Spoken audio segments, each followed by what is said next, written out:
Yo, it's your boy Joe. Yep, you and he'll keep going. Keep Okay. doing you, bro. Coast to Coach, we coast, you do do. the most. What's your flight? Whatever it is, we got you covered. Yeah, man. We had a little small technical difficulties today, man. But tonight, we screaming tonight.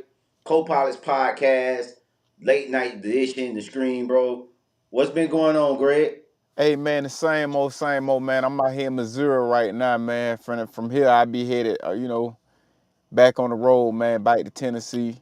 So I've been, just traveling back and forth. You know how it is. That's what's up, though, man.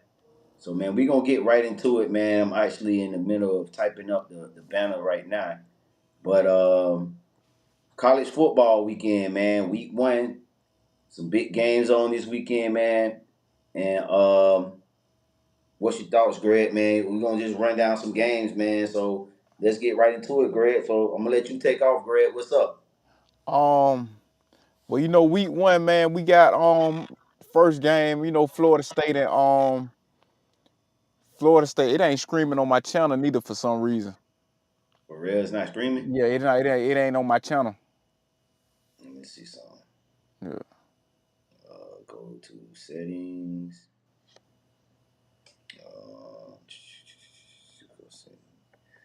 Support streaming destinations. It says streaming on your stuff right now. It say watch on YouTube. You're live on all Okay. three. On mine's and then on the LinkedIn channel. Yep, it say you're live. 10-4. I Okay, we don't back know. at it. Yeah, go ahead. Yeah. So we got week one, man. Florida State and Florida State, man, and Bama, man. That's the one of course, that's the one I'm anticipating right there.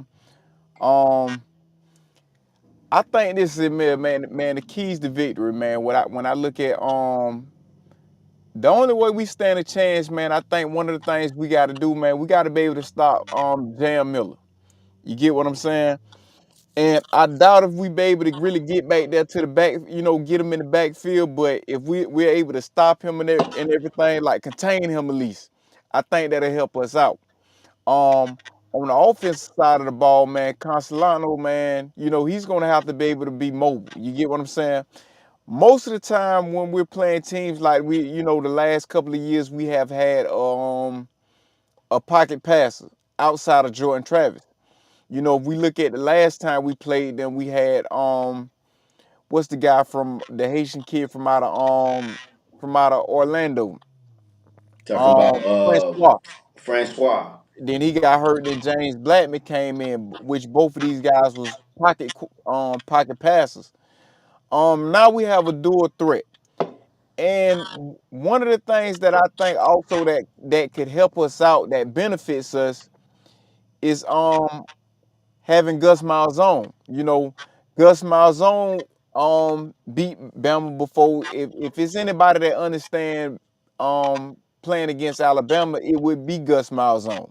You know, all last natty that national championship that we played for, we had to play Gus Malzahn because they beat Alabama in the ACC championship, in the SEC championship.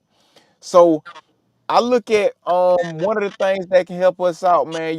Is our coaching staff. As when I look at the talent that's on this roster,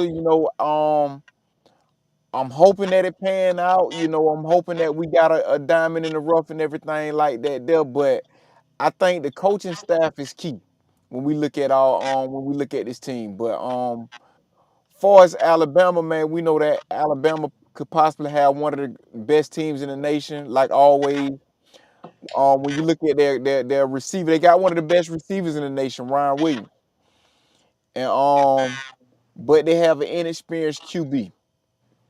So I'm not gonna say I like our chances, but due to our coaching staff, I think we do have a chance.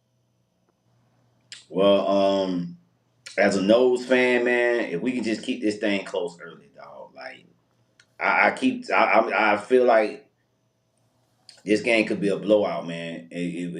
Real early. When you just look at this roster, dog, Castellano, he's not really the typical type of quarterback used to having, now, Grant, we know that, Jordan Travers was similar, had some of the same similar skill sets on the Mike Norvell offense, but that's asking a lot for a guy coming in this year Right. to lead this team now. And we seen what happened with Jordan Travis. It took Jordan Travis a couple years to develop under Mike Norvell system and for him to get that. And we Right. asking a whole bunch of new people to come in and save this program right now against Alabama week 1. Now we was playing against somebody like North Dakota State, a cupcake game where we can kind of make mistakes and kind of learn on the fly. But we playing Alabama, dog, and I don't just see this coaching style, which I do think we have a good coaching style, and the players that we currently have on this roster ready for Alabama week 1. Maybe down the line later in the season we would play Alabama. I thought we'd probably be ready, but open up with them week 1. Man, I don't think we this game is, and this game could get ugly, man. And for a Florida State fan, we just gotta bear down and you know what I'm saying, pray and hope that we at least compete this game. We gotta when it's all said and done, man, we gotta have a clean game. You get what I'm saying? I would say this: if we was to lose to Alabama, the season is not lost, and that's a good thing. But at the same time, playing against a team like Alabama, you pretty much see where your team at, and because you're going to be tested, you're being battle tested week 1. Mm-hmm. And my thing is this, man. If we can come out there and play a competitive game, I see it as a win for us because it's showing that we're not a team that's going to lay down. It's showing that if we can go against a strong team that's can be one of the that's possibly one of the best teams in the nation and put up a good fight. I think that'd be a good sign for us. You get what I'm saying? We don't want to we don't want to go into be in Tallahassee home for that matter and get blowed out. That's not going to be a good look for the program. It's not going to be a good look for this season. So I think, man, that the most important thing is that knowing that the season is not lost because of one game. Go out and compete, man. Yeah, I do agree with you that the season is not lost with Alabama. But I will say that this game is going to set the tone for the rest of the season, man. This is a tone setting game, in my opinion. When you think about how the season went last year, how we came out flat against Georgia Tech, and that momentum from that first game, it carried on throughout the whole season. So if we team can come out at least fighting, the offense clicking, the defense playing like they got a fucking pulse, I think that we got a chance, man. As far as having a good season, not beating Alabama, but having a Right. good season. And, And and man, I'm just like I say, man, this roster is so unfamiliar. When you look at the way we finished last year, 2-10. I mean, we didn't look good. Now, on the flip side of that, like you said, man, Alabama, they're another team that optimistic. They got a new quarterback. They got some new pieces as well, but for the most part, they're still bringing back a lot of experience to their team. right. Is Caleb DeBoer? I think that's the question that Alabama fans want to know. Is he the right hire? And if Mike Norvell can shock the world week 1 and beat Alabama, boy, that seat was going to get hotter than a mug in Tuscaloosa if Caleb DeBoer lose to Florida State week 1. Oh yeah. With the roster we got, Right. yeah, we lose. And, We lose that game, man. It's getting hot. and with this season for us, man, it's kind of tricky for this region right here, right? Um, look, judging by how last season is, you look at, teams are sleep on us, and for good reason. But we also have to remember the 2 years prior before that as well. You get what I'm saying? So it's like, you know, we have to take everything into consideration, man, with our team or whatnot. You get what I'm saying? Right. Because we know that okay, Mike Norvell know how to go in the transfer portal and bring pieces in. He know how to make sure change things from one season to the next. And so and I think that's one of the things, man, that can help us going into this season in spite of having a bad season last year, that having a coach that can go into the transfer portal and get a stat, get I would use the word veteran if I was using the NFL, but get guys that's familiar with playing collegiate football. And so I think that, man, that can help us out a lot. Yeah, I mean, he's been good at the transfer portal. I give him that, but it's been hit and miss. So, he has some gems, but I mean, we can't all. I just think my biggest thing with Mike Norvell when it comes to like team building is he relies heavily on transfer portal, and also we haven't developed a quarterback under Mike Norvell, and I think that's the biggest problem with this offense. You have to develop one quarterback. If you look at just you know Jumbo, he was able to develop quarterbacks from James Winston to McGuire to what's the other boy we had back there? Francois. All these quarterbacks were able to develop under Jimbo. When you look at Mike Norvell, y'all, he has not developed not one quarterback. All his quarterbacks been rentals. You feel what I'm saying? So it's like, until we can get a quarterback in there that Mike Norvell can develop, man, we're gonna have these same problems with this offense on and on out every year, man. What's up, Greg? You still good? Yeah, this I'm it's still something here. with the speaker, the mic. Your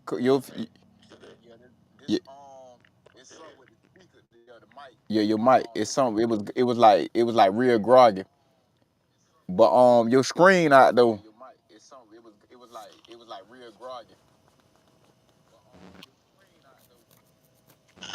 Great, Yeah, great.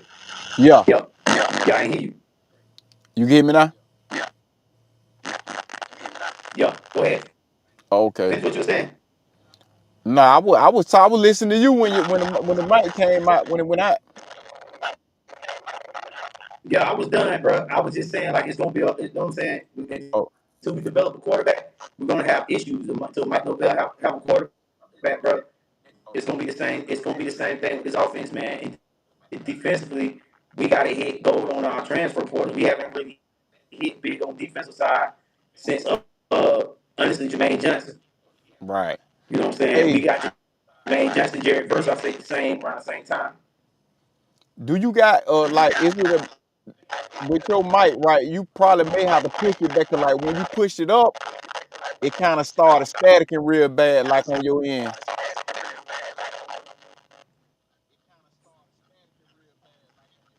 All right, say Okay, something now. better. It should be. Yeah, I don't know. That might not have been it though. It's like kind of like groggy on your end. But what's the next it game sounds though? like that on your end too as well. Okay, It's like a little staticky or whatever. yeah.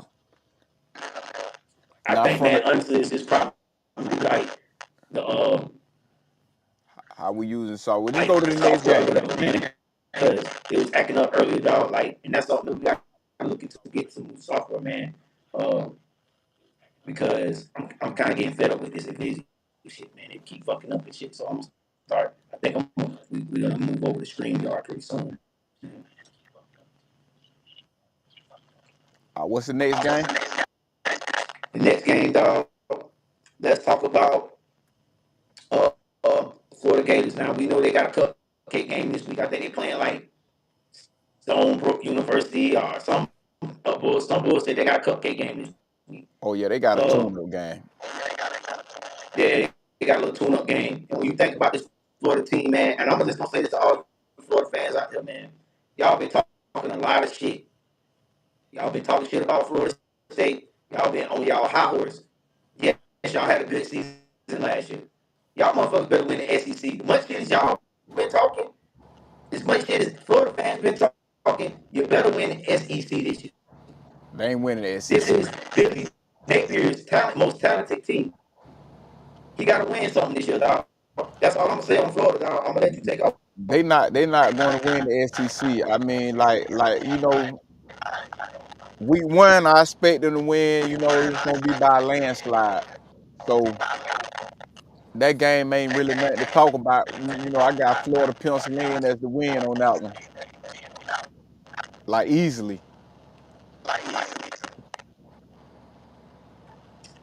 Yeah, man. Miami and Notre I need Dame. you to. Oh, so that's all Miami Notre Dame. that's the next game I was gonna bring up too. Yeah. Was that game with the Hurricanes, man? And that's gonna be an interesting game, man. You know, like I said, I got a chance to watch uh Notre Dame commit Noah, I forget his name. Noah for something. His first name Noah. Anyway, it'll come back in my head his last name. But Yeah. late Mary quarterback, he's a Notre Dame commit. He looked good, bounce back, bring his team back 29-7. But when I talk about this Notre Dame team, man, I think they got a chip on their shoulder this year, man. I think this team is gonna be I think this Notre Dame team is going to be good. When I say like this is going to be the first time a Notre Dame team we say, oh, they're legit. They're legit. A lot of times we knew last year they weren't legit. They just got in the playoffs, and it is what it is. But this year, I think this is the year that Coach Freeman put his stamp on his program, man, and I think this dang team could be dangerously scary. What they was able to do in recruiting, the pieces that they still do have at Notre Dame, and Marcus Freeman, he's gonna have a defense, so the defense gonna be ready to play. Um, they're my dark horse team in far as in the NCAA this year, Notre Dame, man, and I just watched that Pittman interview. Right. Yeah, man, I think this team's gonna be ready. Well, you got one of the best defenses in the nation going against talented offensive line that Miami have.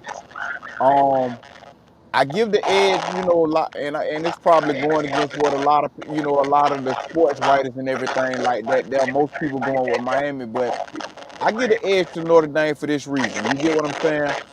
Um, you got one of the top defenses in the nation in Notre Dame.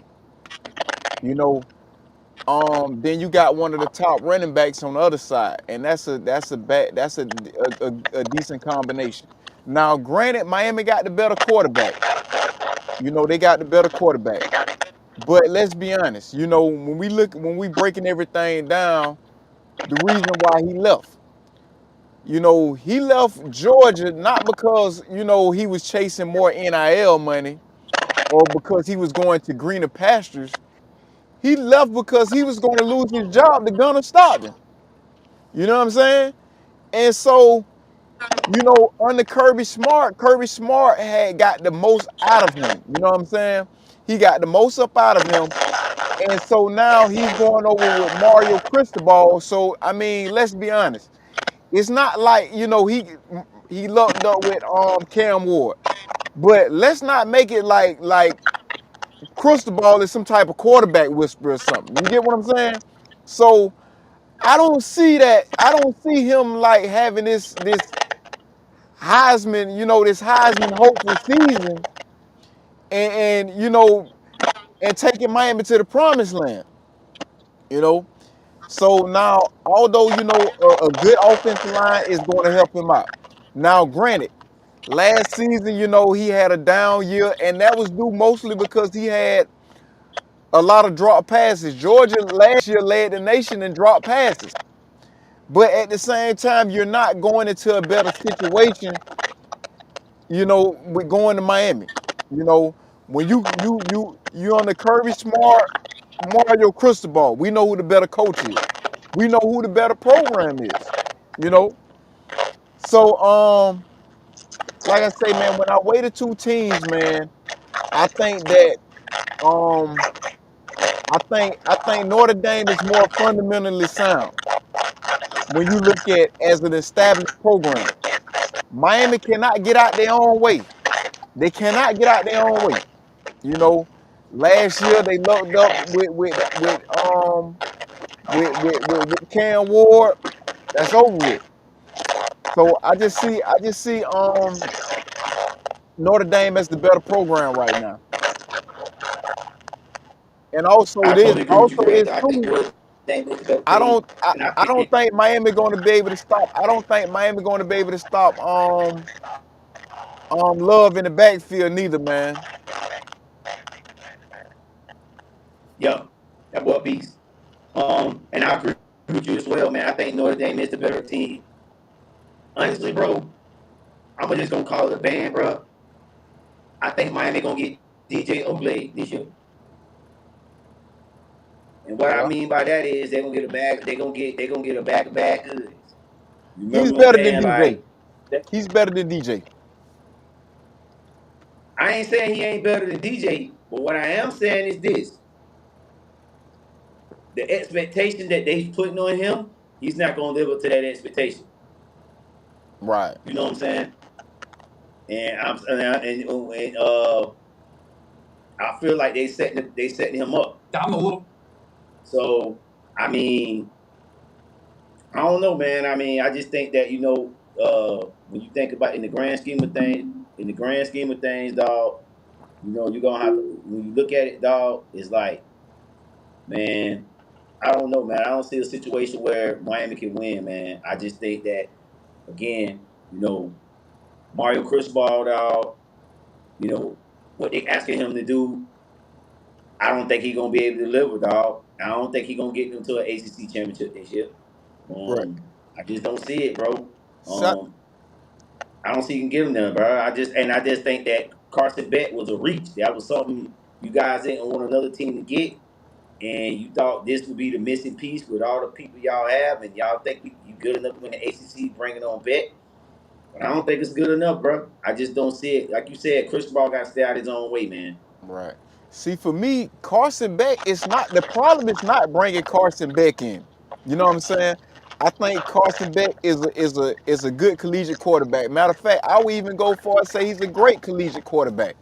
But at the same time, he's not in Georgia this year. You get what I'm saying? He's down in Miami, down in South Florida, under Mario Cristobal again.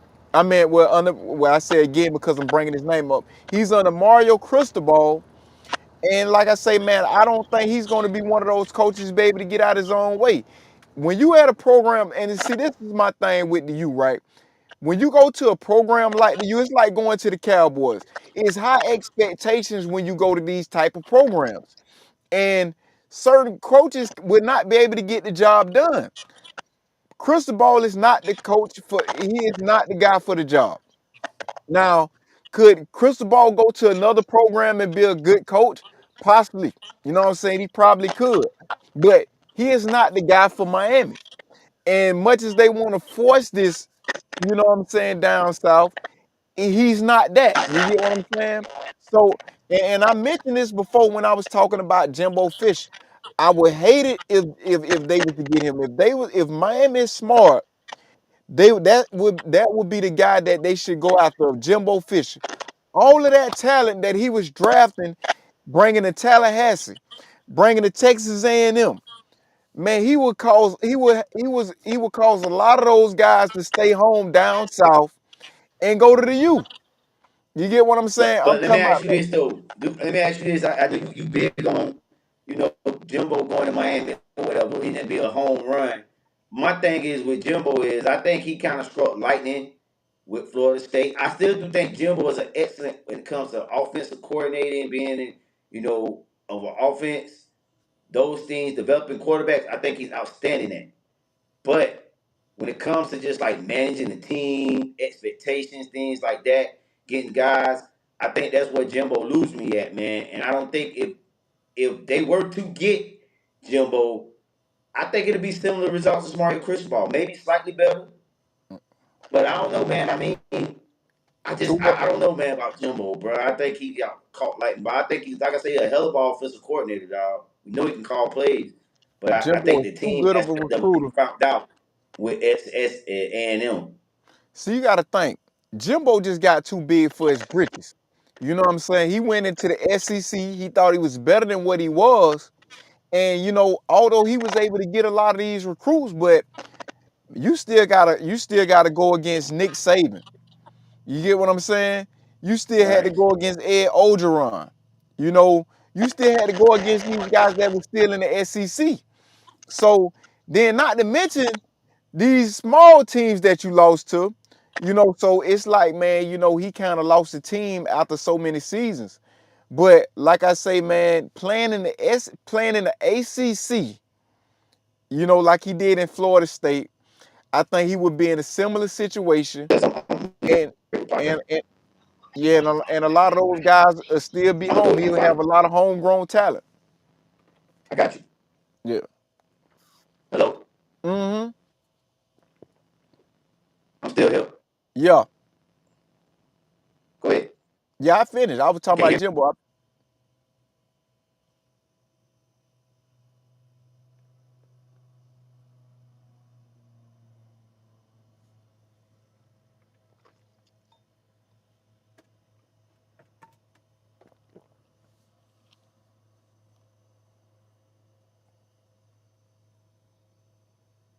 Yeah. Hey, Yeah. you were talking about. Go ahead. Finish it. We I just talking fin about Jimbo. I yeah, heard. I was yeah, I had finished it up. Yeah. okay. So let's segue into another game. Then let's talk about the UNC. They got a game this weekend. I think they open up the weekend as well. Belichick opening game at UNC. What's your thoughts, Greg? I Belichick, one of them coaches, man, that's like been one of the most intriguing storylines for me, man, when you talking about college football. Because, everybody want to see what Bill Belichick is going to do. And we know that, man, when it comes to coaching, man, Bill Belichick is considered to be the GOAT among most. And we talking about on the highest level, which is the NFL. So now we have seen coaches that was great collegiate coaches go to the NFL, but now we're seeing one of the greatest coaches of the greatest coaches of all time go from the NFL to college. And I think one of the intriguing things about this situation, he's not going into one of the big programs. He's going into North Carolina. You know what I'm saying? North Carolina got rid of Matt Brown, which is a legend. You know, a coach that was able to win the national championship with Texas. So now they go from Matt Brown to Bill Belichick. You know, I think, man, it'll be a great storyline, man, if Bill Belichick, man, can go on, man, and win on the college level. I think he can. I think he'll lead amongst men. I think he's great at building teams. We know that he can build a team, and we know that he can develop talent. The thing is this, and I think this is the biggest thing, man, and this is one of the going to be the things that's going to be able to make or break Bill Belichick on the college level. Would he be able to recruit talent? Because it's a difference between when you're drafting talent in the NFL and when you have to recruit. Drafting, you don't have a choice where you go at. Wherever team pick you up, that's where you're going. When you are a recruit, you pretty much have to deal with, you know what I'm saying? You pretty much like you have the option to go where you want to go at. So, and we know that, when it went on the NFL in the NFL, when it came out to after going after high free agents, that wasn't Bill Belichick thing. He drafted talent and he developed them. Yeah, I think my biggest thing with Bill Belichick right now, man, is the fact that you know how much you know involvement is his personal life when it comes to then his football life. Because, you know, early on when he first took this job, there was a lot of reports saying that, his girlfriend, the little young thing he got, the young thing he messing with, was around doing a lot of stuff with the team, things like that. And then UNC had to recall him back and uh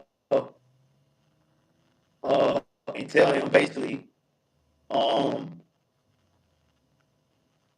you need to feel like you need to fall back, like you need to like get her to fall back in a sense. So I say that to say if he has any like type of involvement with the football operation, things like that, this team's gonna suffer.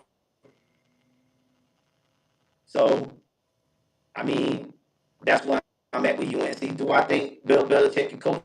Absolutely. But I think, with his little personal relationship, I think all it's been bringing, we've never seen Belichick in this light. What I'm saying? When he was in the NFL, he was just cold. You know what I'm saying? He do his thing. He about winning.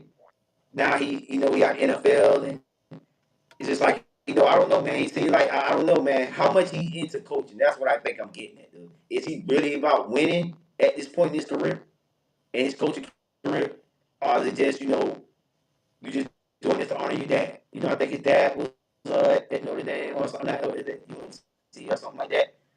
So I don't know. I don't know, man. I'm not really sold on Belichick coming back to coaching college. Mm. So I mean, we'll see though, man. Um, let's segue into another game. Colorado going into year 3 under Coach Prime, and yeah, you know, I don't know what they're gonna do, man. You know what I'm saying? Like this team right here is we don't know. Colorado lost a lot of starters, man. They lost a lot of firepower last year, this year, and so it's like Dion coaching without his son. You going up against a Georgia Tech team, which is no slouch. They beat us last year in the opening game, so I mean, you go play a team, that's hungry like Tech. I don't know, man. I think Dion in for a rough season this year, man. I think these the moments, what Colorado's going through right now, these the moments to find whether you have a good program or not. Rather like, what I'm saying, you just struck lightning in the bottle, or you have a good program. You get what I'm saying? Because I remember Auburn, matter of fact, one of the teams that come to mind. Auburn would have a good season, but they were so highly inconsistent. And what I mean by that, they will have, and I'm talking about even back when you look at the years like round with Cam Newton, you know what I'm saying? And after that, I don't even think they didn't play for the SEC championship the next year. I want to say, man, I think they could have been low 500. They weren't that good the next season. And it's like, Auburn constantly had seasons like that. But it's like it go to show you that Auburn was really not that good of a program. They just lucked up and had, a great talent in Cam Newton. And so when we talk about Colorado, we know that Colorado had some talented pieces. You know what I'm saying? You had one of the best players in collegiate football last year in Travis Hunter. You know, Shador Sanders, he was a good college quarterback. And then you had, like DeJounte Webster, guys like that, and so on and so on. So now with all these guys going into the NFL, the thing is this: are you able to recruit? Are you able to constantly bring in talent, and are you able to develop the talent that you already have on your roster? So these are things that determine whether you are a established program or not. And I think that that's waiting to be seen out of Colorado. Do I think Dion can coach? Absolutely. I think he's a decent coach. You get what I'm saying? As of right now, I'm going to say he's pretty. To be fair, I'm going to say he's been good so far. You get what I'm saying? And far as Right. how he deal with his players, how he motivate them. But the thing is this: that is to be determined. Can you constantly develop talent, and can you constantly bring in talent? Yeah, man. I think that's gonna be the biggest question in Colorado to me is can Dion coach without having all that talent? Like you say, man. Now they did get the 5-star quarterback in Juju. He's not starting. They're gonna have Caden Soldier starting, which is an experienced quarterback from Liberty. So I do think they have a chance, but I just don't think I think a lot of I call prime sexual fans or Dion fans. If you expected them to have a season like they had last year where they win 9 games, I don't think that's gonna be. I mean, that's not. If they get that, that'll be by the grace of God. But I think that this team is more of a bowl eligible 6 to 8 win team, maybe somewhere around that ballpark, 6 to 8 wins. Right. And I think that you know that just scale back expectations a little bit. I mean, but he in the Big 12 though too. So anything goes. There's no real nobody that's scary in the Big 12. You ask me what Arizona State is like, probably the most scary team. Maybe Iowa State now because they won last weekend. And Kansas UCF. State. I'm just saying. So I mean, Dion. And one thing I would say too, just like with Florida Colorado lose the first game of the season, it's not going to determine their season. You know what I'm saying? Because these both are out of conference games. I mean, they're not in the. They don't. It's not. It ain't going to affect them in conference play. Right. So let's talk about another game: Texas versus Ohio State. Man, opening week, bro. That's gonna be crazy right there, man. I think they playing in the shoe house too. I think they playing Ohio State in Ohio, I believe. They're playing in Ohio State, You know what I'm saying? So I playing in the mean, horseshoe. they playing in the horseshoe, man. So man, that's gonna be a big exciting game, man. You know, we already talked about Jeremiah Smith, the man child. Right. Texas Arch Manning. So this is going to be probably a very high scoring game. I would see with both having explosive offenses. I would like to see what Ohio State offense look like under their new offensive coordinator. Chip Kelly was offensive coordinator last year. Now he's over with Las Vegas Raiders as their offensive coordinator. So I would like to see how they open up because last year, it took Chip Kelly like late in the season to get going. Once he got it going, it was this team was deadly. But you know this is gonna be a good game, and this game right here off the rat is gonna be about playoff implications. So both teams got to come out looking sharp, man. Um, one of the unique things about this game, you got two quarterbacks starting and they first having their first, coming into the season starting. You get what I'm saying? And which we know that Arch Manning is the most experienced quarterback out of the two. Um, I give I get a nod to Texas, man. I think Texas is one of the best teams in the nation. You get what I'm saying? And I think that what everybody's waiting to see is this: whether Arch Manning going to be able to come in and excel as the starter. Because a lot of times we seen him mostly in mop up duties, and he did good. He handled himself well or whatnot. But it's going to be the first season he's coming in. He's the starter. This is team. So I think he could be a Heisman hopeful. I think he has a lot of talent around him as well, and that's one of the things that's going to help him. You get what I'm saying? And his receiving core. You know, even with the defense, you get what I'm saying? They got a good defense as well. So I think the pieces around him is also going to help him, going into his first year being the week one starter. So when I look at this game, man, when you look at it now, when you look at Ohio State on the other hand, they lost a lot. They lost a lot. They had a good national championship run and everything, but they lost a lot. Hands down, Texas is the best team, but they have one of the best players in the nation in Jeremiah Smith. So I think really the key to Ohio State is being able to get the ball in the hands of Jeremiah Smith. But if Texas can eliminate that, oh man, I think man, it's probably going to be, it probably won't even be close if they eliminate that. Yeah, man. I feel like with this game right here, man. Like you said, I think it's gonna come down to like you said to the quarterbacks. Can Arch Manning lead his team and is his team? Can the new guy over at Ohio State, can he do his thing?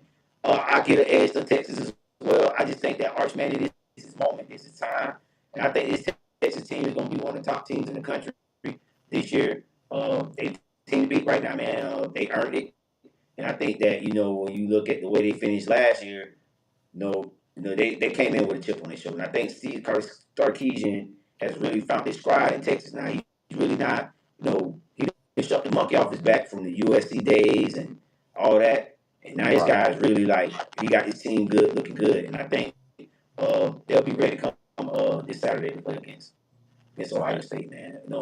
Last year Ohio State started off slow too. So, with the offense, with the new offensive coordinator, I just think that they'll kind of repeat kind of similar to what happened last year.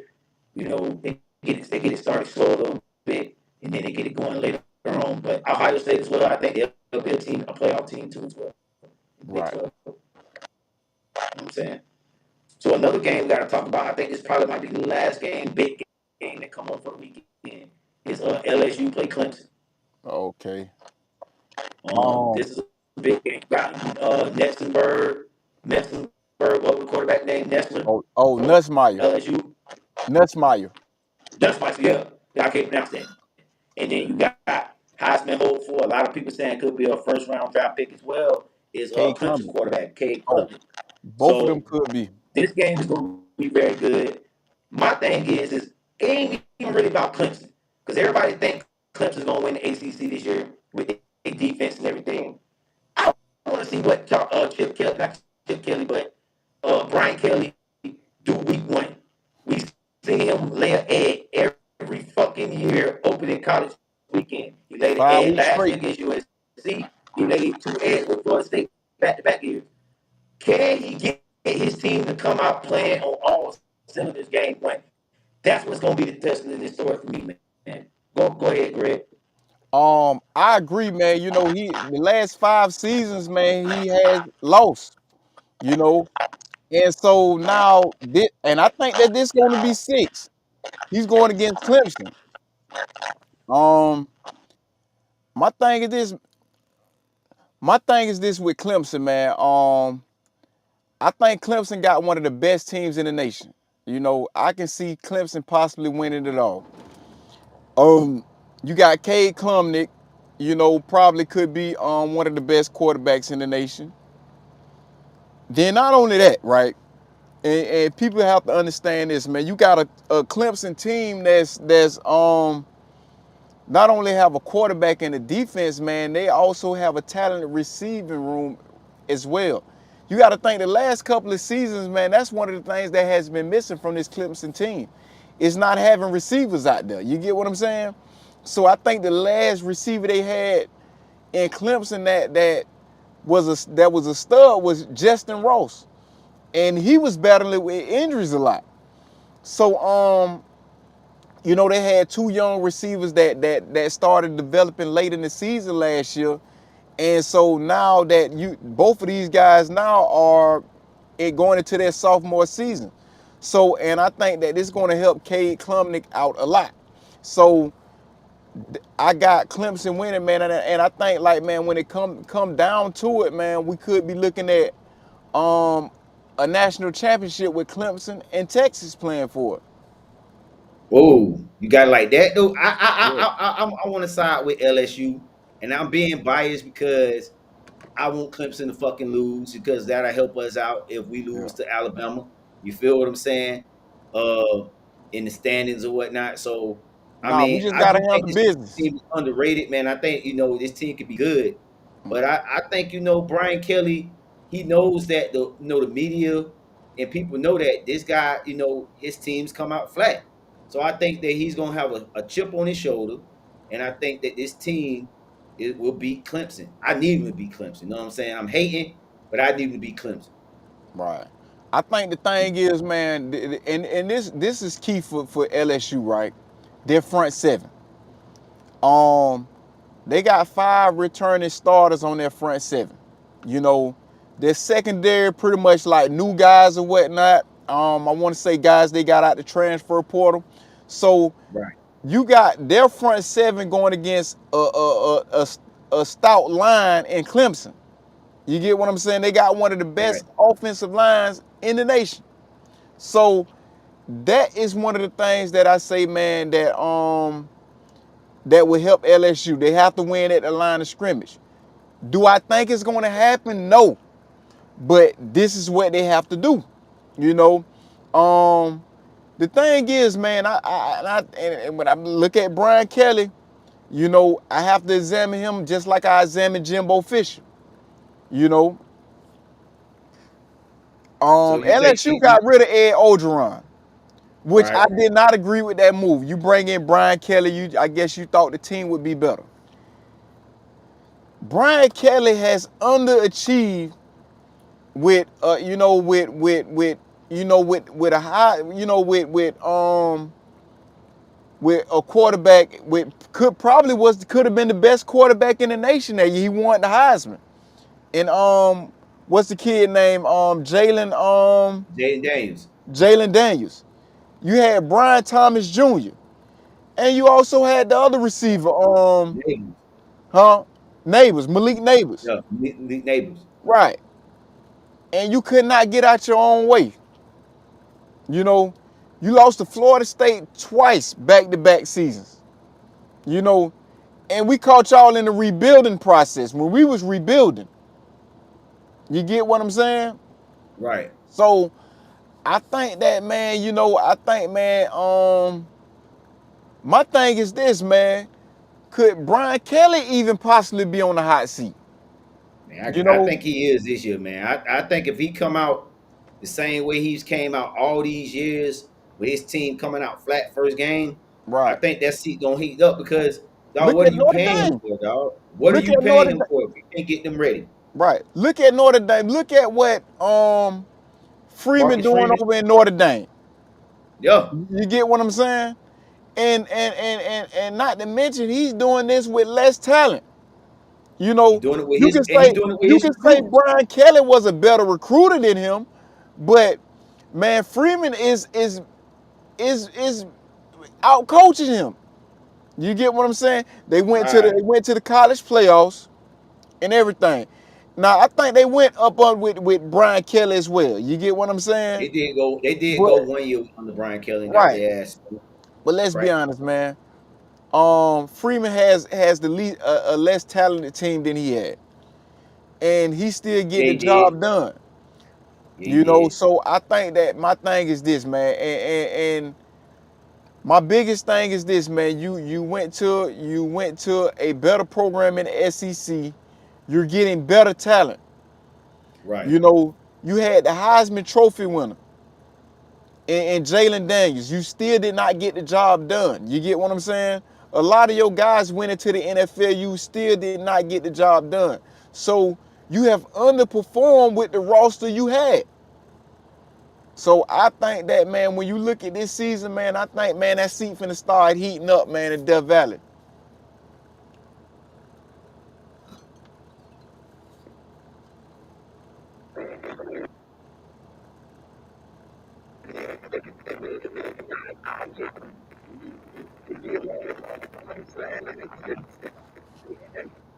Yeah, man, I agree with you on that, bro. You know that he got to get the job done this year. I think he do it this year.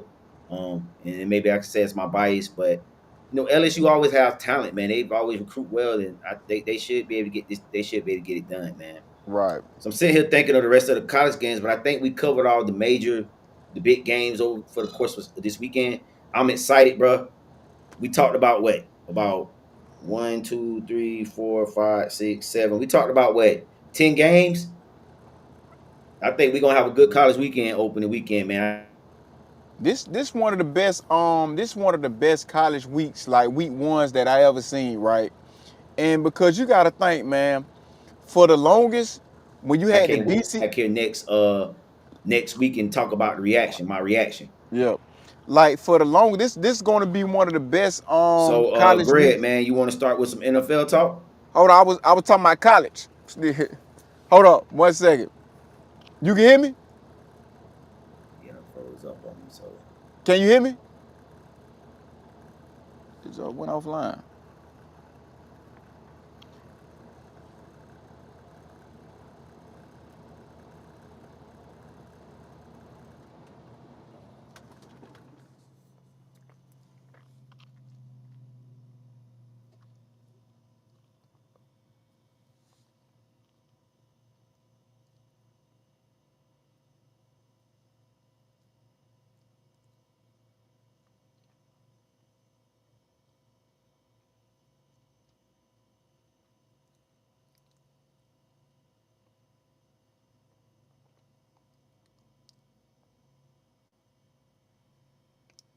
Yeah, you back? You can hear me? yeah, I can hear you. Okay. What I was saying it is, man, this week, man, week one, man, this is like probably gonna be probably the best week one we ever seen. You get what I'm saying? I Um, agree. when you look at how the BCS was set up, man, you had a lot of teams scared to take L's. You know what I'm saying? And it was pretty much like how boxing was at one point, when you had a lot of matchups that we did not see until like late. because a lot of teams was scared to take L's. You get what I'm saying? Because one loss, you was out of there. You get what I'm saying? So now with the college playoff format, you know, you can stand to lose week one. You can in the SEC, you can stand to have 2 or 3 losses and still make the playoffs. So that's why I say, man, I'm glad they brought the college football structure in because it made it that much competitive. They made it that much exciting because now we're seeing the early matchups now versus, you got to wait till the conference championship to see the big matchups or Our bowl late game. in the season or a bowl game for that matter. You get what I'm saying? So now we're seeing the big matchups early, and I think that's because you have the college playoff format. Teams are not scared to take a L now because you can take a L early and not be out of it. Now I will say this. I will say this too about with the college playoff format too is you got to strengthen that resume. You got to Right. have some quality wins, and I think a lot of teams are like, hey, if I can get an early, an early victory against a Texas team or a Clemson, you know what I'm saying? That's gonna boost my playoff hopes, especially if I'm a team that you know that's on the fringe. That Right. win early on in the season could be the difference for me getting in the playoffs or not getting in. You get what I'm saying? So, Right. it's just exciting to see, man. So we're gonna move on to the NFL a little bit, little Jag talk, and we're gonna talk about a free agency signing that we did with the wide receiver Tim. What his name is again? Tim Patrick. Tim Patrick. I'm about to say Yeah. Tim Jones. I'm like, we already got him already. Right. We had him. He got released. Was it last year? He got released. Tim Jones. Right. Or was it this year? Probably think it was But last year. last year, yeah. So in saying that, you know, I think this is a good move for us, man. As another piece at the wide receiver room. Now Trevor got another big target he can throw the ball to, and I think it's a good move, man. Um, I'm just gonna piggyback off what you just said, man. A big target. So this helped Trevor out in the red zone, the area where he struggled a lot last year. An area where he struggled out throughout his whole career in the NFL is in the red zone. And so now you have a big target, somebody you can throw up in jump ball situations and whatnot. And this is going to help things out a lot. Um, Tim Jones, a lot of people may not know who he is, but I remember when he was at Denver. Tim Jones actually was a guy that would come in and make big plays. So to have Tim Jones, I mean, did I say his name? I'm saying Tim That was Jones like you. To yeah. have That's why Tim I say I get him Patrick, mixed up. to have Tim Patrick as the fourth or the fifth receiver on your roster is really saying something about the receiving room that you have on your team. You get what I'm saying? So that speaks volume. And not only that, um, you know this right? He was like in the top 10 among blocking receivers in the National Football League. So Mm, when you look at the type of system that Liam Cohen is trying to implement with a run first system, you're going to need running tight ends. You get what I'm saying? I mean, you're going to need blocking blocking tight ends. receivers. I'm And blocking especially receivers. Yeah. to have a guy like Tim Jones that's probably mostly going to be playing in the slot. You have a guy like a guy that's 210 pounds, 200 plus in the slot that can block. That's going to help open up a lot of holes or whatnot instead of having a small guy or having to put a tight end. A tight end, you know. And with having a receiver for that matter, this formation confuses the defense because you don't know if this is a passing situation or a run situation. You know, because most of the time you have a tight end in there for that matter. But to have a receiver and a receiver that can block, you can do a lot of switching up with these, a lot of mix and match with these matchups with that. Yeah, man. That's gonna be a big key, like you said, man. With what we got with Tim Patrick, and I just think that also too when you just look at like the development of Trevor, man, it's gonna be key. because now we know that Trevor sometimes can throw. I got something in my mouth, yo. Can throw some suicide balls from time to time, and you got a guy that can go up there and get it. Right. And also I didn't know that about the blocking thing, but that makes perfect sense why they got him then because they need their wide receivers to block out on the outside. So I mean, I thought it was a good move. But let's kind of talk about um the season for the moment for the Jazz real quick, man, and our expectations. I know at least we gave our expectations in the past, but kind of give our final expectations now that the season is here. I think we could be a wild card team this year, man. At best, I think we could be a wild card team. That's if everything goes right. Now, I do think the start of the season we're going to struggle. New old coaching staff. I got us being like under 500. Maybe the first 6, 7 games of the season. But I think after that, the first 6, 7 games of the season, I think this team can take off. And if you just look at the way the schedule's set up too, we got a bunch of big games. We got that Monday night game against the Chiefs. I think we got the Bengals too as well. So it's just like a lot of games we got early on in the season that I don't think this team will be ready for. But I do think when you look at the back half of the back half of the schedule, I think that's where we pay dividends at, and I think that's where this team, get that steam and start to play Jaguar football that we like to see, and they get in as a wild card. Right. But it all depends on the development of Trevor Lawrence, and if this guy can be our guy, because it ain't no more excuses this year. Right. Pretty much.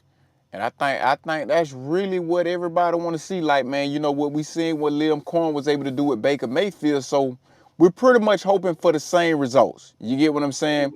Um, for a moment we thought we saw that when we had Doug Peterson. As we did see Trevor Lawrence take a step forward, but we also saw him take a few steps back as well. You get what I'm saying?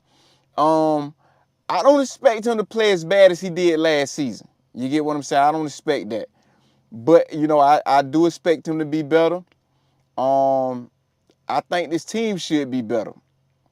But, what we want to see, I think, man, and I think I speak for all of us as fans that we don't just want to see better, a tad bit better.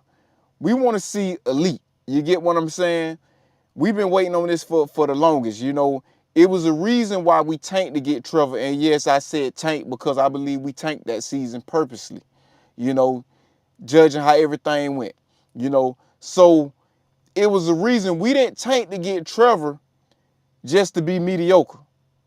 You know, we believed in him. We believed that he was the guy for the job, that he was a generational talent.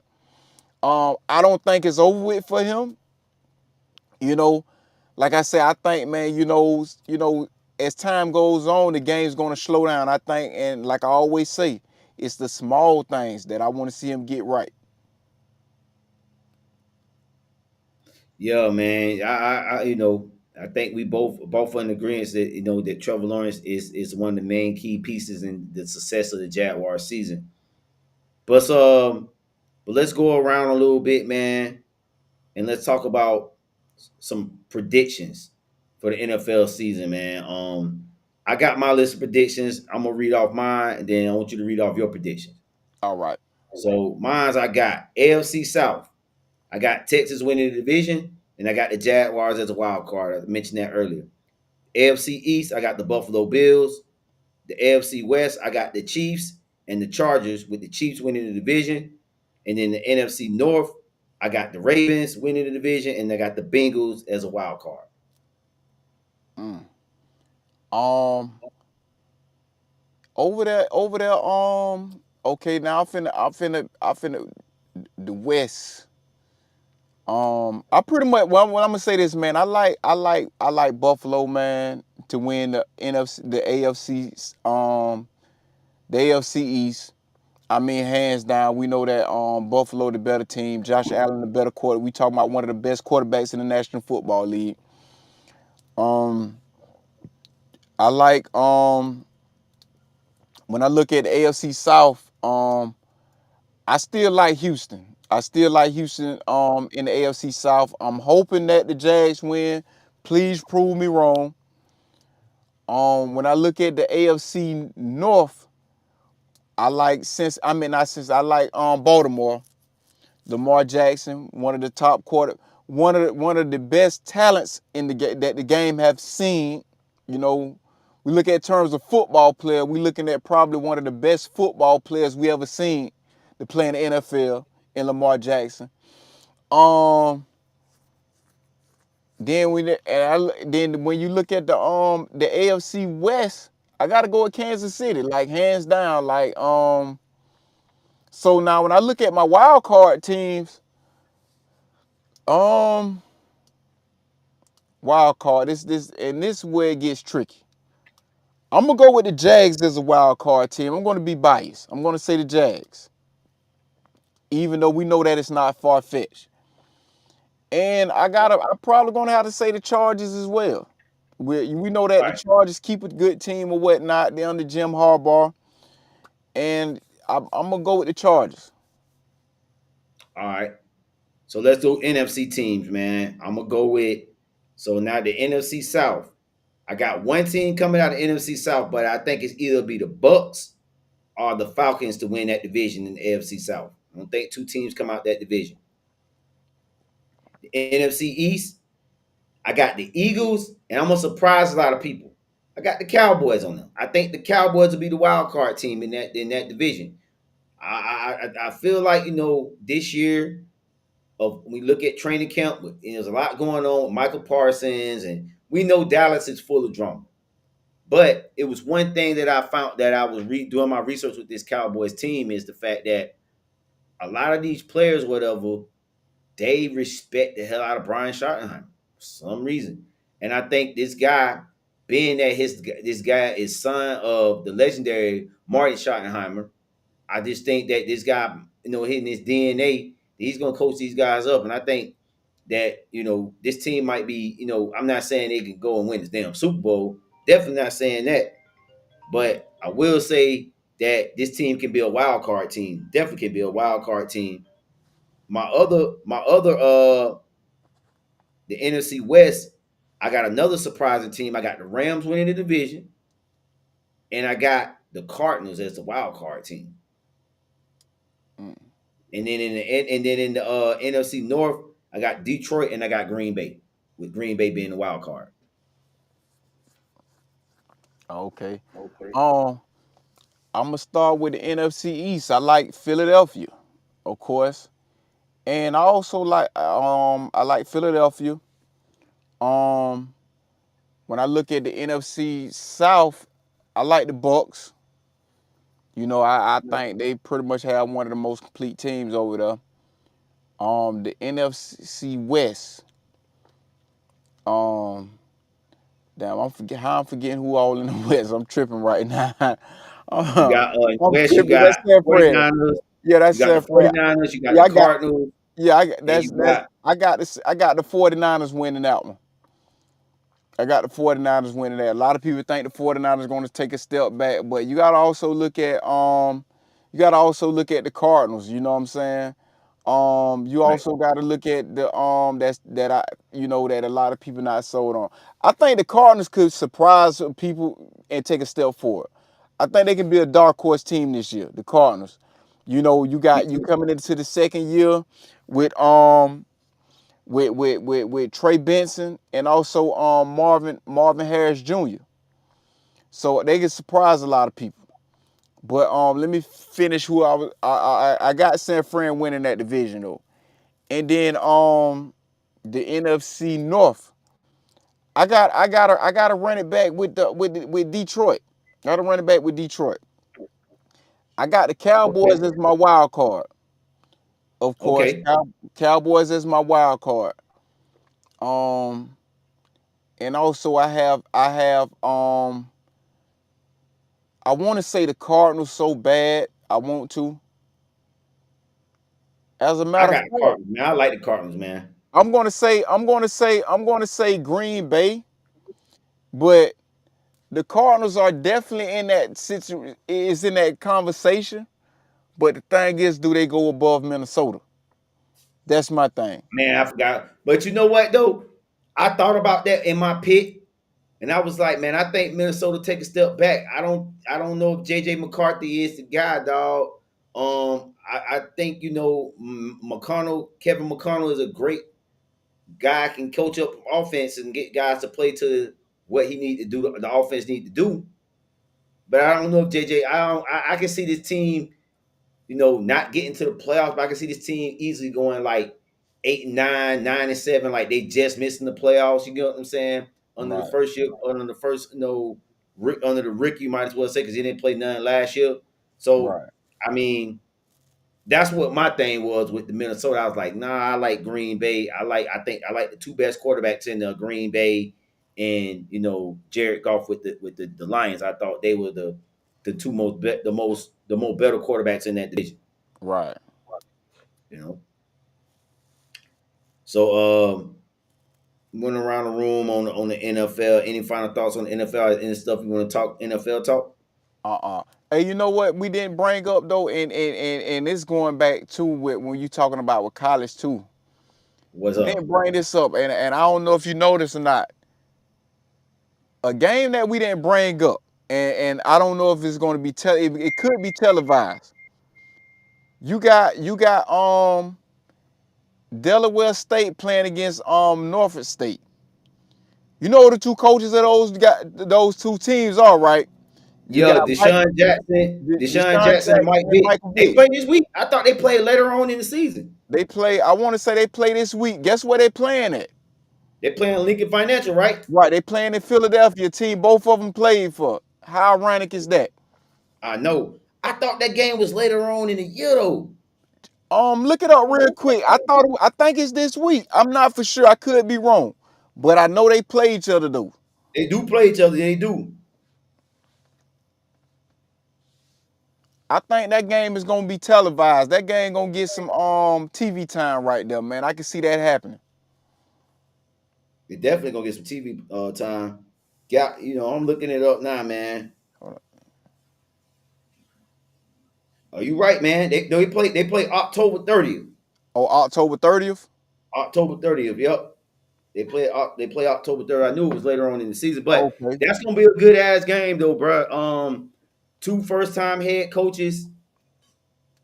I'm looking forward to that game as well, man. I definitely want to see what Deshaun Jackson do as a coach. I never knew this guy was into coaching like that. I never Me knew neither. he wanted at the coaching. I never did. That's surprising to me. And I Yeah, remember somebody, but I now I knew forgot. Mike Vick would eventually at some point with whatever all the stuff that he went through. You know what I'm saying? I knew he wanted to give back at some point to young men, Right, but I didn't know about Deshaun Jackson, man. Never would think he would be a coach, dog. Straight up. right. Yeah. So let's segue to the final topic of the night, man. We're gonna talk a little boxing, man, and I thought we we was got the going big to fight. the Shador thing. Oh, we could talk Shador. We could talk Shador. Shit, let's talk Shador then, man. As you know, and when it came to this battle of Shador, Dylan Gabriel, and this whole Brown situation, you know, they made Dylan Gabriel QB2. Shador is the third quarterback. A lot of people feel like Shador wasn't given a fair chance, and you know they feel like he was robbed. Me personally, I think Shador did. I mean, if you want to look at far as reps and things like that, I think they could have handled that a little bit differently in it per se. But when we actually just looking at when you look at the grand scheme of things of when you look at quarterbacks coming into the NFL as a fifth round draft pick, I think a lot of times people forget that he's a fifth round draft pick, regardless of what the talent say. He's still a fifth round draft pick. And I think the Browns is treating him as such in a certain way. We ain't never heard no fifth round draft pick running with the ones during training camp. I never heard of that. And most of the time, when the fifth round draft pick run, getting the time, they got to get it how they live. And I think Shador did what he could with the opportunities he had. But at the end of the day, the coaching staff went with another direction. Now, do we think Gillen Gabriel is the right direction as QB2? That to be determined. I think maybe Shador probably probably possibly was a little bit a better QB2 than Dylan Gabriel. But right now, at the end of the day, that's what they got. That's what they rolling with.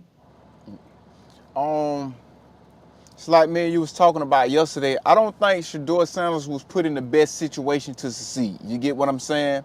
Now, whether that was by design or not, that's another question. But in spite of being in that circumstance, in that situation, I think that he handled himself pretty well. I think he did a good job when he came out there week one and performed. I think he did a good job. He was able to take command of the offense in spite of not having QB1 reps. So to come in on short notice and be able to come in and have a stellar performance, I tilt my hat to him. So now at the same time, and I said this, I say that, it seemed like he's purposely being sabotaged.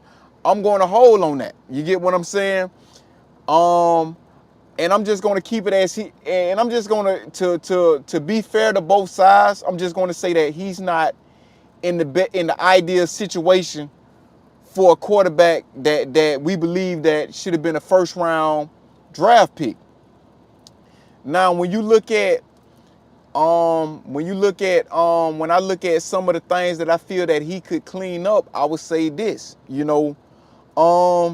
his check down. And I said this before. I said this like maybe a week or two ago. I was saying one of the things I want to see out of Shador is this. It's him taking what the defense give him. Being able to hit your check down, man. And I think that a lot of times, man, when a player is so used to being able to make the big plays, it can be a gift and a curse at the same time. We saw it with Jameis Winston. You know, sometimes you gotta hit that dude for those 2 yards and live to fight another day. And in doing so, it's the difference between having yourself in third and manageable or third and long. So, and I think that's one of those things, man, that he has to learn to be able to take what the defense give you. Other than that, man, I think he's a good talent. You get what I'm saying? I think that he's from what I saw out of him in the first preseason game, he seemed as he'd be able to handle himself in the National Football League. You know, of course, Dylan Gabriel is going to be the guy that's going to look at that's going to be getting more reps. But I think that how he handled himself and how he handled himself in the post interview process, in the post game process, I thought he handled himself well. And I think that moving forward, a lot of teams is going to get him, going to see this and say that, maybe he's not a me first type guy. You get what I'm saying? And I think it's showing, in spite of the narrative that was placed on him, that he was a me first kind of dude. You get what I'm saying? He didn't throw none of his teammates or his team or none of the coaches under the bus. But I think that I will say that I don't think that Cleveland is dealing with this situation like they should. But end of the day, it would show. I think you gotta trust the process if you're a Cleveland fan and trust the process that they're doing everything on the up and up as far as with the handling of Shador. Now, I do think that, like you said, it's not the ideal situation. You got a guy like Deshaun Watson still on your roster. You still paying him. You went and traded Kenny Pickett. You traded him twice before he even played the game. You traded Right. for him to only trade for him to go get traded again to the Raiders. Right. So then it's like now you got these two quarterbacks, then you draft Dylan Gabriel, then you draft Shador in the same draft. No, usually this don't happen. You don't usually draft two quarterbacks, and we've seen it happen. What RG3 and Kirk Cousins that rarely happens. Right. But for it to happen like that, and then the way how it's been going as far as splitting of the reps, running with the ones, twos, things like that, it's just like, yeah, like you said, it's not an ideal situation because if everybody thinks Shador Sanders is this number one, this first round talent, Right. then you want to see him with the ones as much as you can. But when you're drafted in the fifth round, like I said before earlier, it's kind of hard to get on the field with the ones, man. And I think that's where a lot of people, like I said, a lot of Dion sexuals prime sexuals, they lose it at. They dog. It's levels to it. It's always the business got to come in first. The business of football has always got to get taken care of, and I think a lot of people forget about the business of football. I would say this, right? You know, when you look at everything like OTAs or coming into training camp, you don't expect Shador to get a lot of reps. But at the same time, you know, when everybody was hurt on your, you know, in your quarterback room was hurt, and you plugged in a fifth round pick in his first preseason game, and you threw him in there in spite of not having reps, and he showed you that he was able to handle the situation. I think at that moment, he earned the opportunity to have more reps with the first team. You get what I'm saying? And that's the thing Right. with me. You know what I'm saying? You know, he's showing you that he's earned that privilege. And now, and this was like, this situation was by chance, like, because Cleveland wasn't looking to start Shador Sanders or display him to see what they had in him.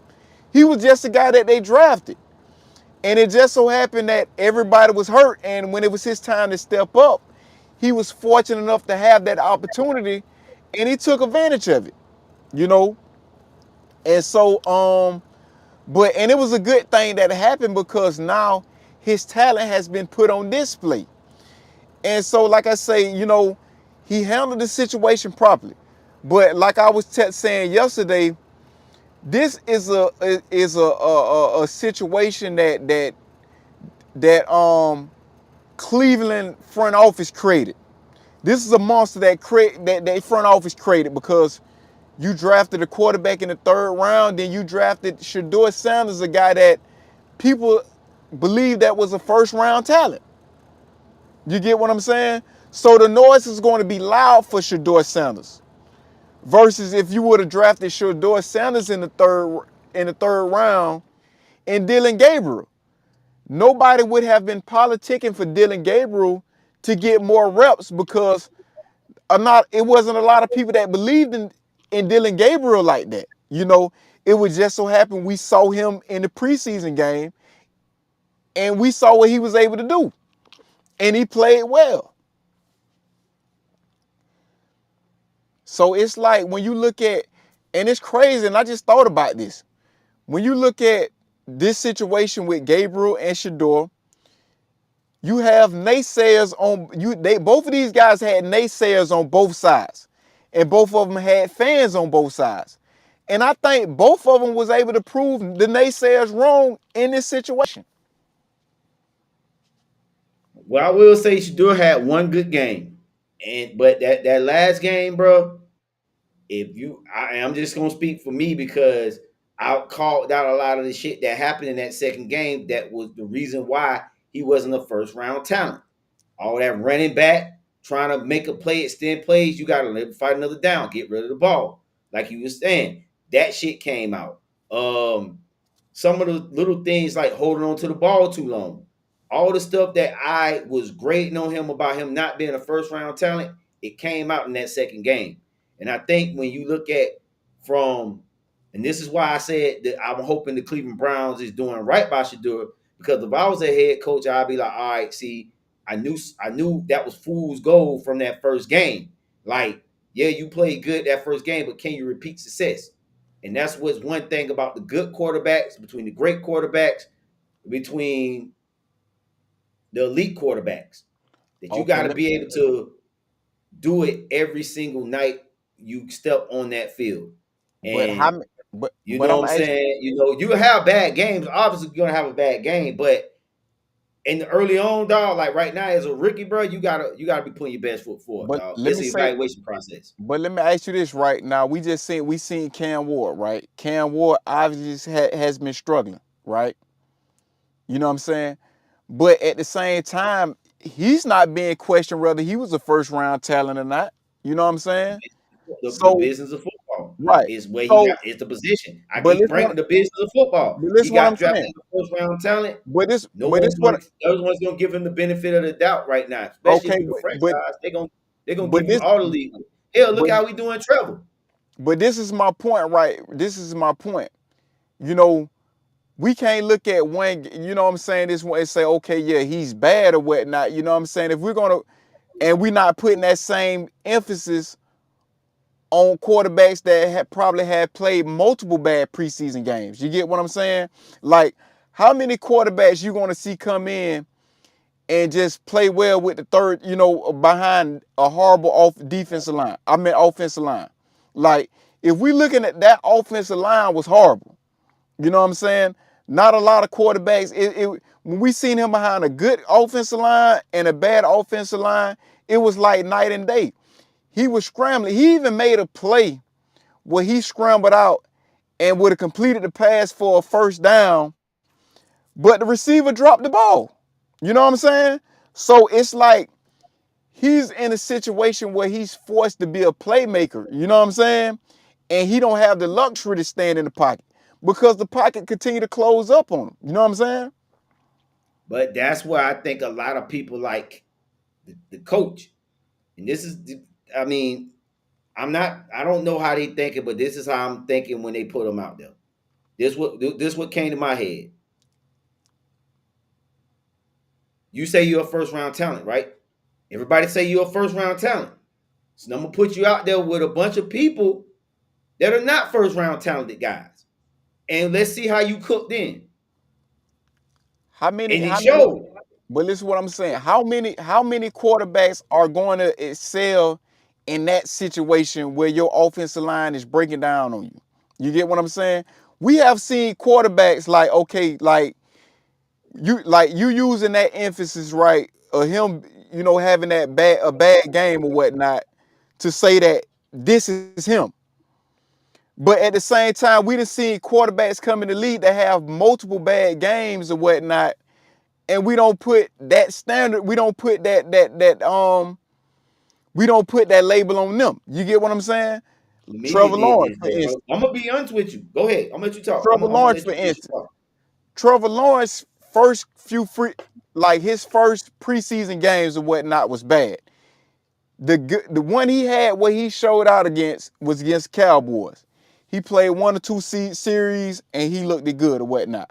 You get what I'm saying? And we can say Mhm. this for multiple first round quarterbacks that came in the league. You know what I'm saying? That some of them have bad preseason performances or whatnot. But when you're going behind a bad offensive line, you don't have room to do nothing. You know what I'm saying? And this I'm gonna was the say this. and Go this was ahead. Go the ahead. I problem don't in mean to cut you off. college. Everybody knew Colorado had one of the worst offensive lines in the league.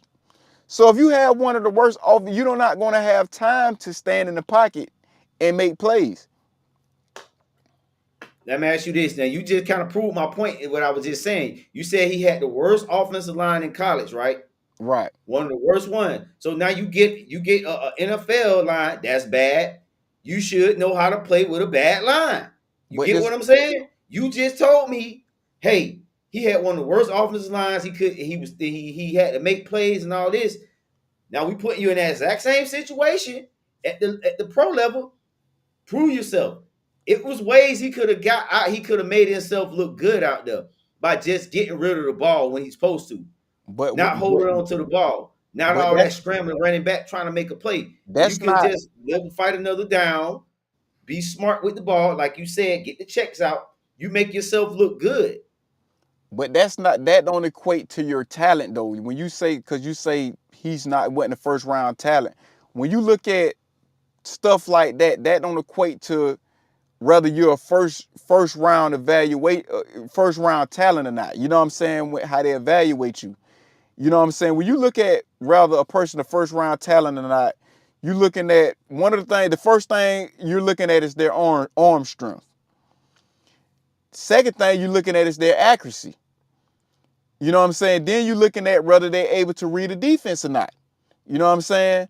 Now we know that most, you know what I'm So saying, a lot of you don't think eluding the pressure this is and what I'm saying. escaping out of the pocket is something they don't look That at? that's not a determining factor whether you're a first round talent or not. Because it's a Shit, lot.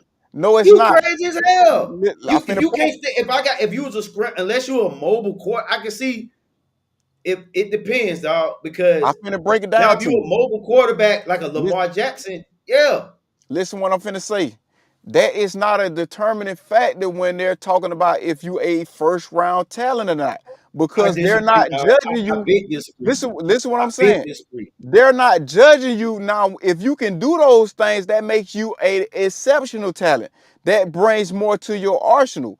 But when they are judging you as a quarterback, look at how many quarterbacks got drafted in the first round that cannot elude that type of pressure. If we look at quarterbacks like Peyton Manning, he would not be able to elude that type of pressure. But he worked good in the Trevor phone booth. Lawrence. You, Listen what I'm. hey, Let me you finish. can Trevor go Lawrence ahead. could not elude that kind of pressure. We've seen that. You know what I'm saying? We've been complaining about Trevor. Oh, he don't have an offensive line. That been one of the biggest complaints about Trevor Lawrence. You know, he don't have an offensive line. Um, we can go so on and so on. It's a lot of quarterbacks when you look at that's they not looking at Joe Burrow and saying, oh, can he be able to elude an offensive line? That is not one of the determining factors. They're looking at your That's arm part of strength. quarterbacking, though, dog. Huh? You can't take that's a part of quarterbacking. You gotta be able to, in my Listen what I'm opinion, saying. you Listen what have I'm to be able to understand the pass rush, dog. Get rid of the ball. That's I'm part of not quarterbacking. that's not Holding see on to the you ball too long, you dog. Come you on. no, you just brought up something different than what I was arguing. I just said being able to elude pressure like he did. You know what I'm saying? That's We're getting rid of that's the ball. that's That's not part of it. that no, that's two different things. We're talking about your scrambling ability. You know what I'm saying? That's what we are just talking about. We're not talking about being able to get rid of the ball. You know what I'm saying? Now, getting rid of the ball is coming into you when you're talking about being able to you know what I'm saying, your IQ or whatnot. You know what I'm saying? Or they don't even equate that to your IQ or whatnot. But it's a lot of quarterbacks, they say get rid of the ball. A lot of quarterbacks came in the lead and have had that same problem coming into the league. You know what I'm saying?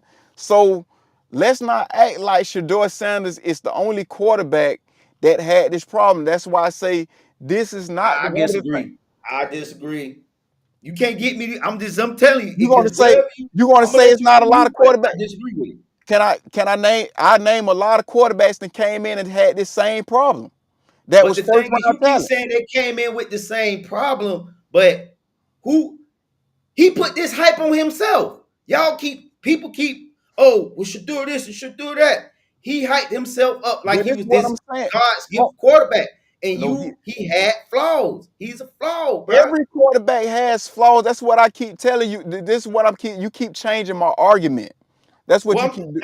but what I'm saying is okay, this is what I'm trying to say. You trying to say that okay, they don't look at quarterbacks on how because of the pass rush and they can't skate that type of pressure. Dog, that's part of quarterback. And smart quarterbacks can understand, oh shit, oh, I'm getting rushed. I can't, let me just take the sack. Let me fall on it. Oh, whatever, dog. That's decision, that's But part of listen, the decision-making process, listen what dog. I'm saying. That That's is not all part of listen. it. Listen what I'm saying. I'm not saying that that doesn't count, but this is something they teach you at the next level. That is not what they evaluate you on when they're looking deciding whether when they're making a determination whether you are a first round talent or not. They're not looking at whether you can escape pressure or nothing like that there. Now that is a plus if you have that in your arsenal. But it is tons of quarterbacks that is not able to escape pressure like that. We Okay. seen it. I Let would me name hold them. on. I'm gonna say this point and I'm gonna let you finish. Because you saying that quarterbacks think it's been a lot of quarterbacks, but some of the slowest quarterbacks I've seen, and you've seen it too, whether it's Tom Brady, Peyton Manning, can sit back in the pocket and elude tackles and escape and do all this shit with this and dodge motherfuckers and still get the ball. And they slow as fuck. It's all They about your had quarterbacking they IQ. had Not a saying that Shadur don't have a strong quarterback IQ, but he's is obviously is Dylan Gabriel's shit is better than him because they picking him. a offense, a line. Peyton Manning, his first year, he was the most sacked quarterback in the league. Why was that? Why was that? He was the most sacked quarterback in the league. Now think about this. You had a lot of quarterbacks come out that same year that was able to scramble. That same year. You had a lot of quarterbacks, but why was he was the most sacked quarterback in the league? But he was the first overall pick because that was not a part of his arsenal. That wasn't nothing that they look at and say, you have to be able to do this. Now, over time, you learn these things as time goes on. That's why they build lines around people. You know what I'm saying? But this is not it, and I say that to say this. When you look at Peyton Manning was the first overall draft pick. This is not they is not looking at whether you can be able to escape out of the pocket to make a determination whether you are a first round grade or not. That is not a determining factor. I'm gonna say this: it's all a part of football IQ. That's what I'm gonna say. Whether you want to say escaping the pocket and all Scramble, that, how you want to try to dress it up, that's it's athletics. part of football. A That quarterback IQ no, is that's not knowing what the fuck IQ. when the rush is coming, bro. You trying to make it seem like, oh well, if he don't know how to do that, then we're not gonna worry about that. He don't know how to escape. As long as he got a strong arm and he can read defenses and all that other shit. Come on, man. How It's many always teams those little things that, like how you many said it, the little how, things that separate good from the great from can elite I players. ask you this? How many Go ahead. quarterbacks we have seen that would not be able to escape that type of pressure? We seen them escape that type of pressure in the first preseason game. You know what I'm saying? We seen that. But in the second game, you played behind a third string offensive line, a third string. A lot of quarterbacks is not Let me going to be ask you this able. then. No, hold up though, because everybody keeps saying, "Oh, we creeping behind the third string offense line." Who the fuck you think was out there on defense then? Third and fourth stringers. But who won Come the on, matchup man. though? You playing on left? Come on, bro. You Listen playing what with I'm a bunch saying. of niggas that's fighting for a job. But listen what I'm Come saying. on, Who man. won the matchup though? The defensive line won the matchup. You know what I'm Okay, but saying? that's what I'm saying. You still got it. You Want trying the matchup right? Go ahead. Go ahead. I'm gonna let you do. Go ahead. this is what I'm saying. You got the offensive line and the defensive line. The defensive line was able to win the matchup. That's not an indictment on Shador Sanders because the defensive line won the matchup. You know what I'm saying? Only thing he can do is scramble. We seen matter of fact, I'm a perfect example. We seen when we seen Shador first start and Dylan Gabriel first start. We saw the same what you just said. We saw Dylan Gabriel took a few sacks and had a fumble because he could not escape pressure. And we seen Shador Sanders be able to escape pressure better than he did. Now, the thing that made Dylan Gabriel look better in their second preseason performance was because Dylan Gabriel had a better offensive line.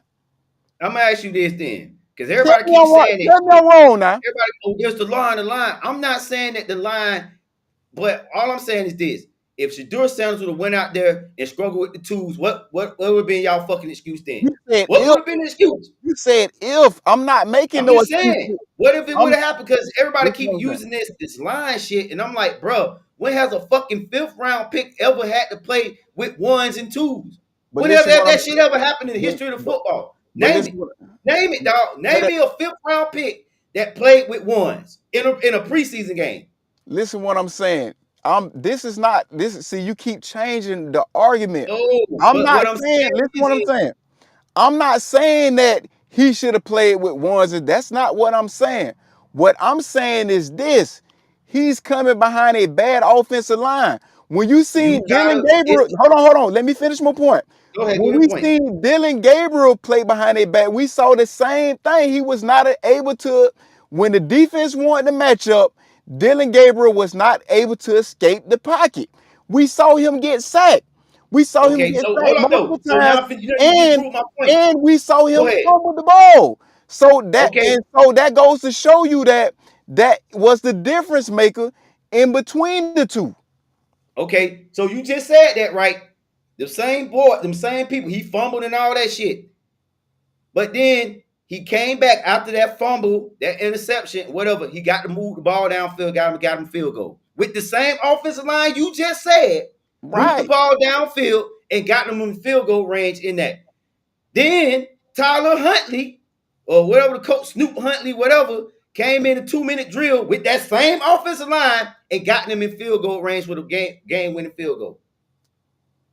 Man, So listen, what man. the excuse? It's It's not. Tyler Huntley. Shador wanted to come back into the 2-minute drill. He didn't. They put him in. Huntley came in the 2-minute drill and did it all. So I'm not saying that Shador can't have a bad game, but what I'm trying to get people to understand is this: is in my opinion, Shador was who I thought he was. That same college player that I saw in college, that's the same player that we see in the NFL in that second game that showed up. Like, damn, he looked like he looked in Colorado, all that same shit. So you saying so your opinion is this?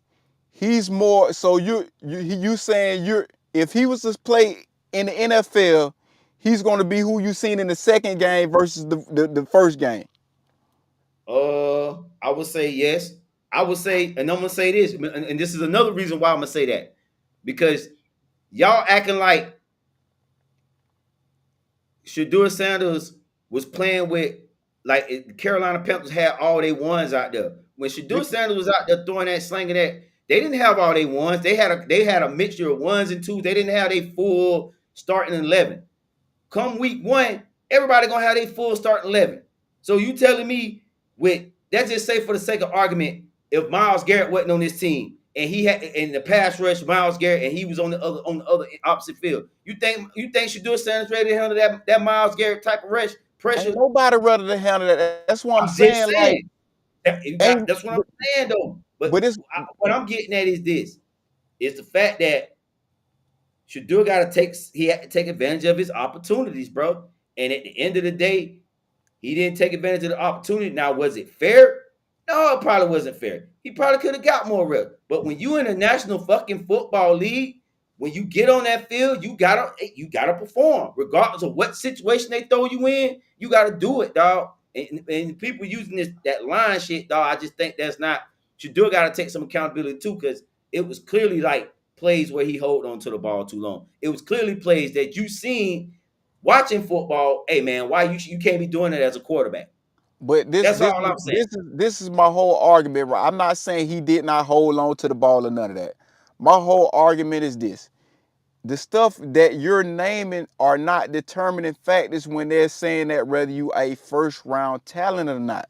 That's I why I keep saying. disagree. I And, it, disagree, and, it, dog. I and this still disagree, dog.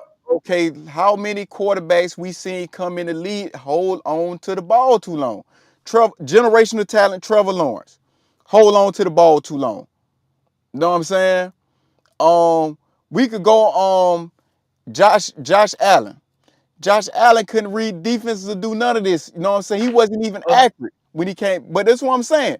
Go ahead. Because Um, I'm gonna kill that argument Jameis, right there. I'm Jameis gonna kill Winston. all that Jameis shit. Go Winston. ahead, though. Go It's a ahead. lot of quarterbacks came in early, held on to the ball. This is a problem with a lot of young quarterbacks. And what they do is this. They teach them how to go through their progressions better. You know what I'm saying? It's a lot of quarterbacks come in the first round that cannot go through their progressions. It's a lot of them. It's some that can. But at the same time, like I say, when you bringing in a quarter, that is not the determining factor when you're saying whether a person is a first round talent. A lot of these things get developed once they come in the league. But this is what I'm gonna say. Because you saying that, you just made this argument that's not a evaluation. But I guarantee you, if a fucking GM and an owner knew this dude hold on to the ball too long in college and all this other shit, they're not gonna draft him fucking first round. That's why you think Shador ain't go fucking first round. Because So he that's hold on to the ball too long in college. that's what my Now, and hold up though.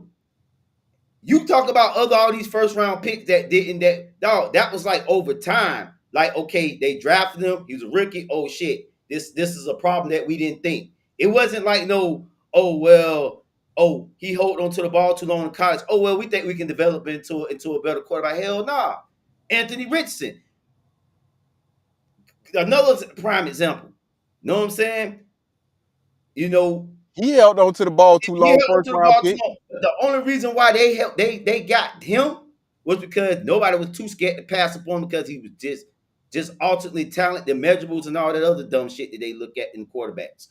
But if you telling me outside of the measurables, if a GM know that a quarterback holds on to the ball too long or he can't do this and he can't do that coming out of college, you think they gonna draft him? Fuck no.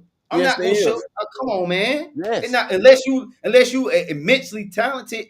You got No, the this measurables like happened. a Trevor Lawrence or Anthony Richardson, somebody like that. But a Shador Sanders, who's average height, average arm strength, all average shit. Man, you Tom have Brady, the greatest listen. quarterback in the GOAT quarterback, went in the damn sixth round. He didn't have all the measures, but he had that football IQ. So what I'm saying is the fact that if a GM or anybody know your flaws, they're not going to draft you. Because if they knew Tom Brady flaws, they didn't draft him. But they didn't Every have the football. He had that football IQ. That's but what see, I'm getting at, bro. You but see keep this trying to say that they coach him up. Yeah, they gonna coach him up after they figure out the issue. But going into knowing, oh hell no, I'm not gonna drop nobody. If I know this guy clearly have these issues. That's all I'm saying, bro. every quarterback that get drafted that come out of the draft in the first round, majority of them have flaws. Even I I'm gonna know they say, have flaws, forget, but the one you forget. talking about, Listen, what I'm saying. the Listen, one you forget about talking the about, second. they ain't gonna drop. I'm passing, bro. Listen, That's forget all about I'm the saying. second round. I'm talking about in the history of the first round because they come out. Listen, now ESPN come out. They always have the pros and cons of each quarterback, and Uh they huh. always bring in what they good at and what they need work on, that they flaws or Right. whatnot. Right. Every quarter, most I'm gonna say this: 90% of the quarterbacks that have came out in the first round have had flaws coming out. I Ninety never said percent they of them. didn't have flaws, But but this is I'm what I'm. saying the flaw that you talking about if about him not eluding rush and all that shit. If a coach know that in today's quarterbacking in the NFL, where you need to be dual threat mobile, and you telling me you can't elude a rush, dog, that's a fucking problem in today's NFL. That's all I'm saying, bro. I'm gonna say this. No, that is not nothing they look at. They know what I'm saying. And let's Today's be clear. NFL, And okay, let's in the be clear. modern NFL, dog, Let's I'm let, telling let's you, let's dog. be clear. Shador Sanders has shown that he can elude a rush. He has shown that. You know what I'm Right. saying? So let's be clear on that now. You know what I'm saying? You're not finna elude a rush every time, but this is not nothing they look at. They look put it like this here. This is not one of the things they gonna look at and say, oh, you're not a first round grade because you can't elude a rush. They're not gonna look at that. You know what I'm saying? They're not gonna look at, oh, you hold on to the ball. Man, you got a lot of dudes. Now, when you talking about second round, you got a lot of those guys that hold on to the ball too long. Jalen Hurts was one of them. You know what I'm saying? But But I'm this, saying, is but you gonna drop a franchise quarterback with what the flaw with the flaws you saying? Like I'm gonna put my whole franchise into a guy that can't do what I'm asking him to do. What I need him to do. You're gonna put your now second round, third round. Oh, that's cool. But my franchise, come on, man. That's all I'm saying. If everybody's saying Shador this franchise guy, bro, he's not, dog, because he too flawed as a quarterback. I'm talking about flawed, like to be a franchise quarterback. Hell no. so you As a make that serviceable backup, determination. yes. So you're saying that he's not a franchise quarterback. Nope. He's not a franchise Okay, quarterback. I can say that with ease. He's not a franchise quarterback, dog. And I hate to say it, bro. If you look at all the first round draft picks over the last 10 years of the drafting, you cannot put not one quarterback up to Shador Sanders and say, okay, is Trevor Lawrence Shador? You're gonna take Trevor Lawrence. Trevor Lawrence, who was the first quarterback the year before? Um shit. You just not, dog. Shador is not that. He's just not that dude, and I don't know why everybody be. I'm just gonna say it, black folks.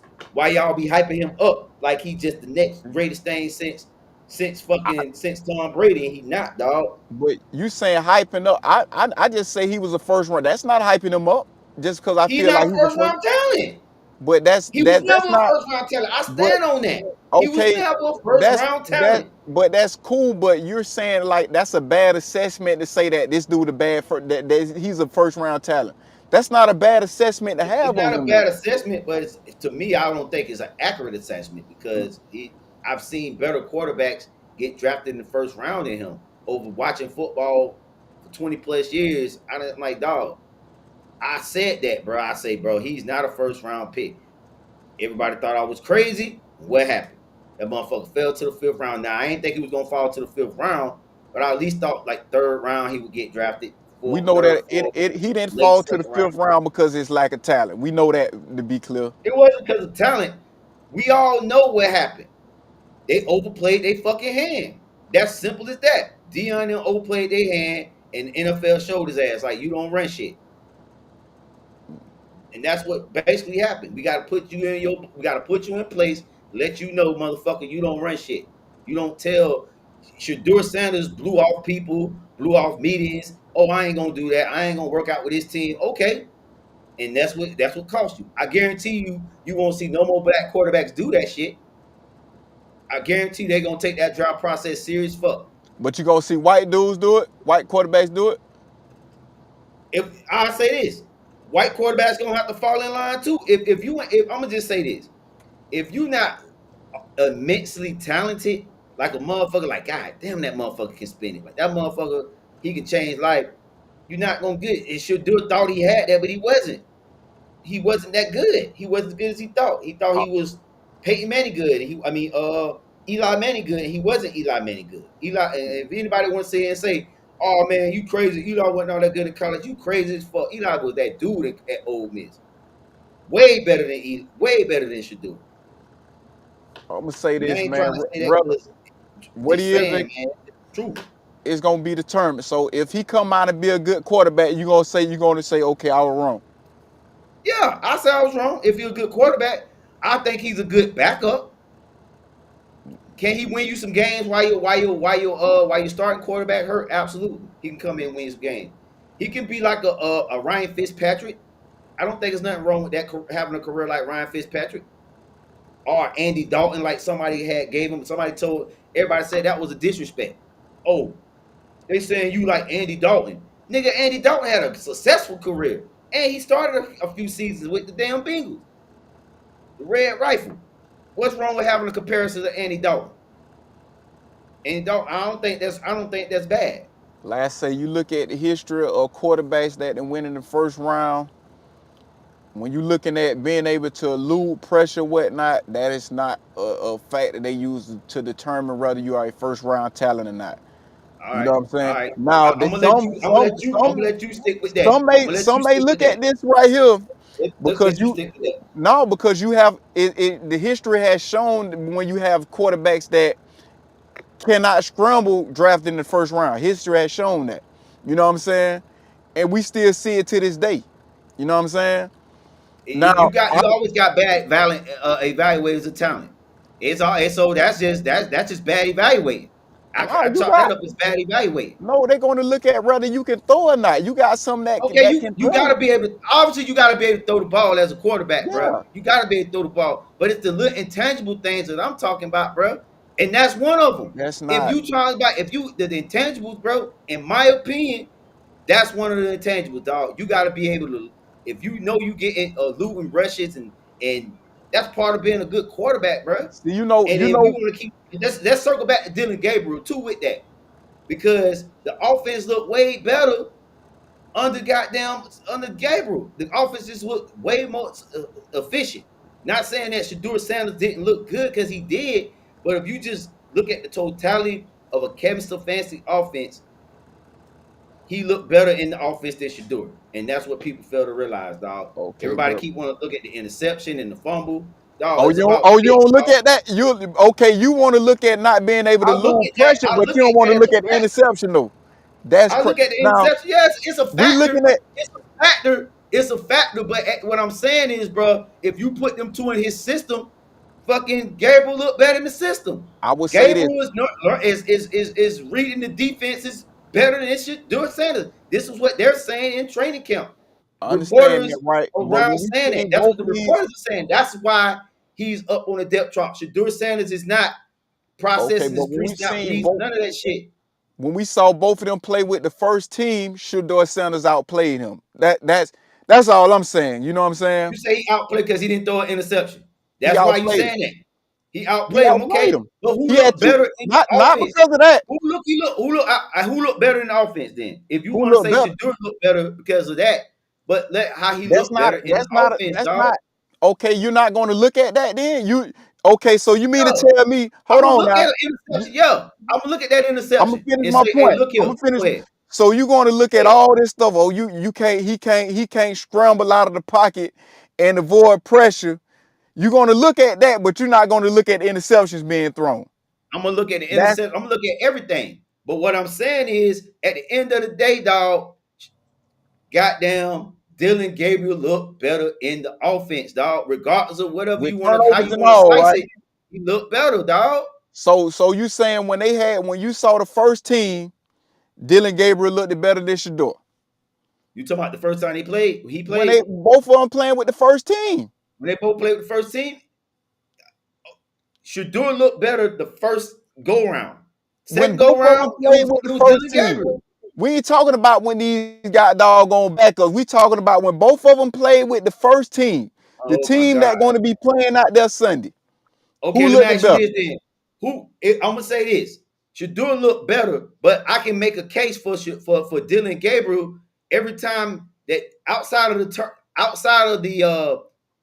fumble that he had, outside of the interception, every time he had the ball, they were scoring points.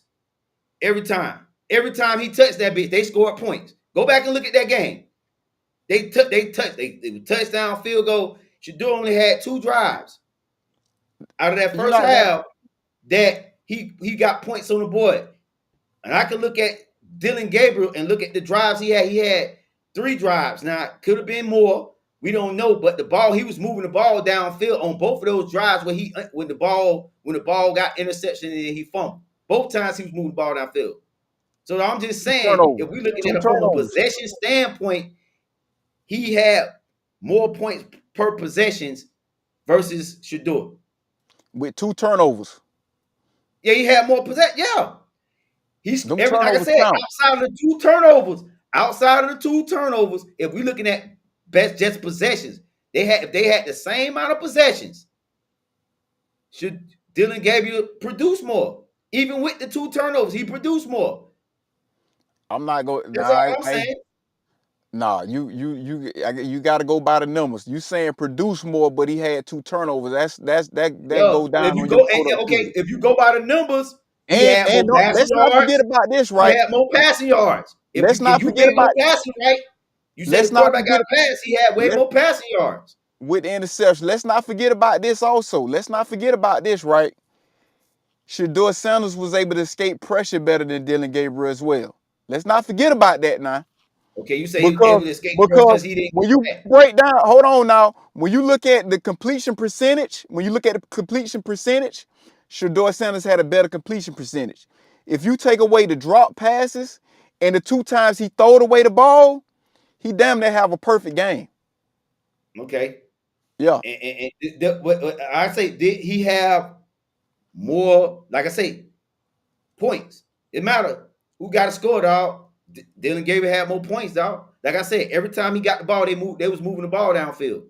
Go back and watch the game. See, I ain't just gonna sit here and say now Shador he played better the first game. I said, yeah, he played better. But again, when you look at the way the offense is being Kevin Stefanski offense, dog, Dylan Gabriel looked better in the offense as far as look. Do I think I'm not saying that Shador Sanders ain't better than him, but I'm just saying in Kevin Stefanski, but in this offense, Kevin Stefanski, he looks better. And people fail to realize this too about fucking Dylan Gabriel, dog. And this is where I think a lot of people get lost at. Man, Dylan Gabriel been in school a lot longer than fucking goddamn Shador. So he's played on way more college offenses, college coordinators, way more than Shador. You know what I'm saying? And he didn't play with his daddy his whole fucking life. Dog, But that's you what gotta I look mean. at all that shit and factor in that shit, man. That like, bro, and this is all off the field shit, but it also lead into like coaching and knowing like what you need to do. And I think Gabriel know a lot more in this offense based on the fact that he's had a multiple different coordinators in college. He went from he was at Oregon, he was at Oklahoma, he was at UCF, and these are all D1 schools where he had to learn an offense, different systems. Shador only really been in one system, dog. Telling you, bro, this shit just Okay, but beyond we just seen all what that shit, bro. That's why I say, okay. in the grand scheme of things, you look at all that, and that's how I can sit and say Dylan Gabriel looked better in the offense. Like I say, you can say he looked better or whatnot, but like I say, when they played, when both of them played with the first teams. You know what I'm You saying? When keep you going look at back to that, when bro. both You keep because going back that's because they play with the first hold teams. on. That Because I'm that's just who saying, you're bro. That going to be don't mean playing. nothing Why it don't mean nothing? It means a lot. because he don't look better in the offense. If he looked like Dylan Gabriel, he would be QB2.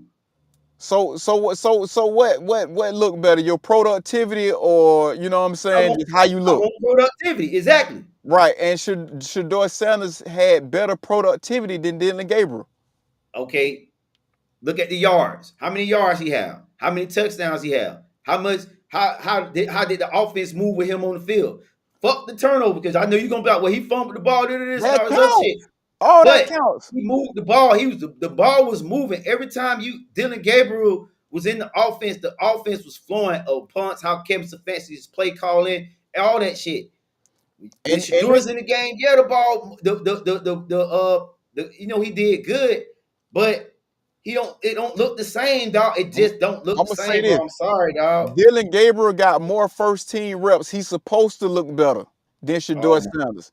If he has okay. more, you're gonna say I I'm told you wrong. the He's business of supposed to look football. better. That's the business of football. I'm But sorry. You was a third. this is You what was a I'm third. saying. He's a fifth. He's He's gonna get more supposed to reps. look better. He's supposed So to. for Shador Sanders to outplay him with the first team, that shows that this dude can play.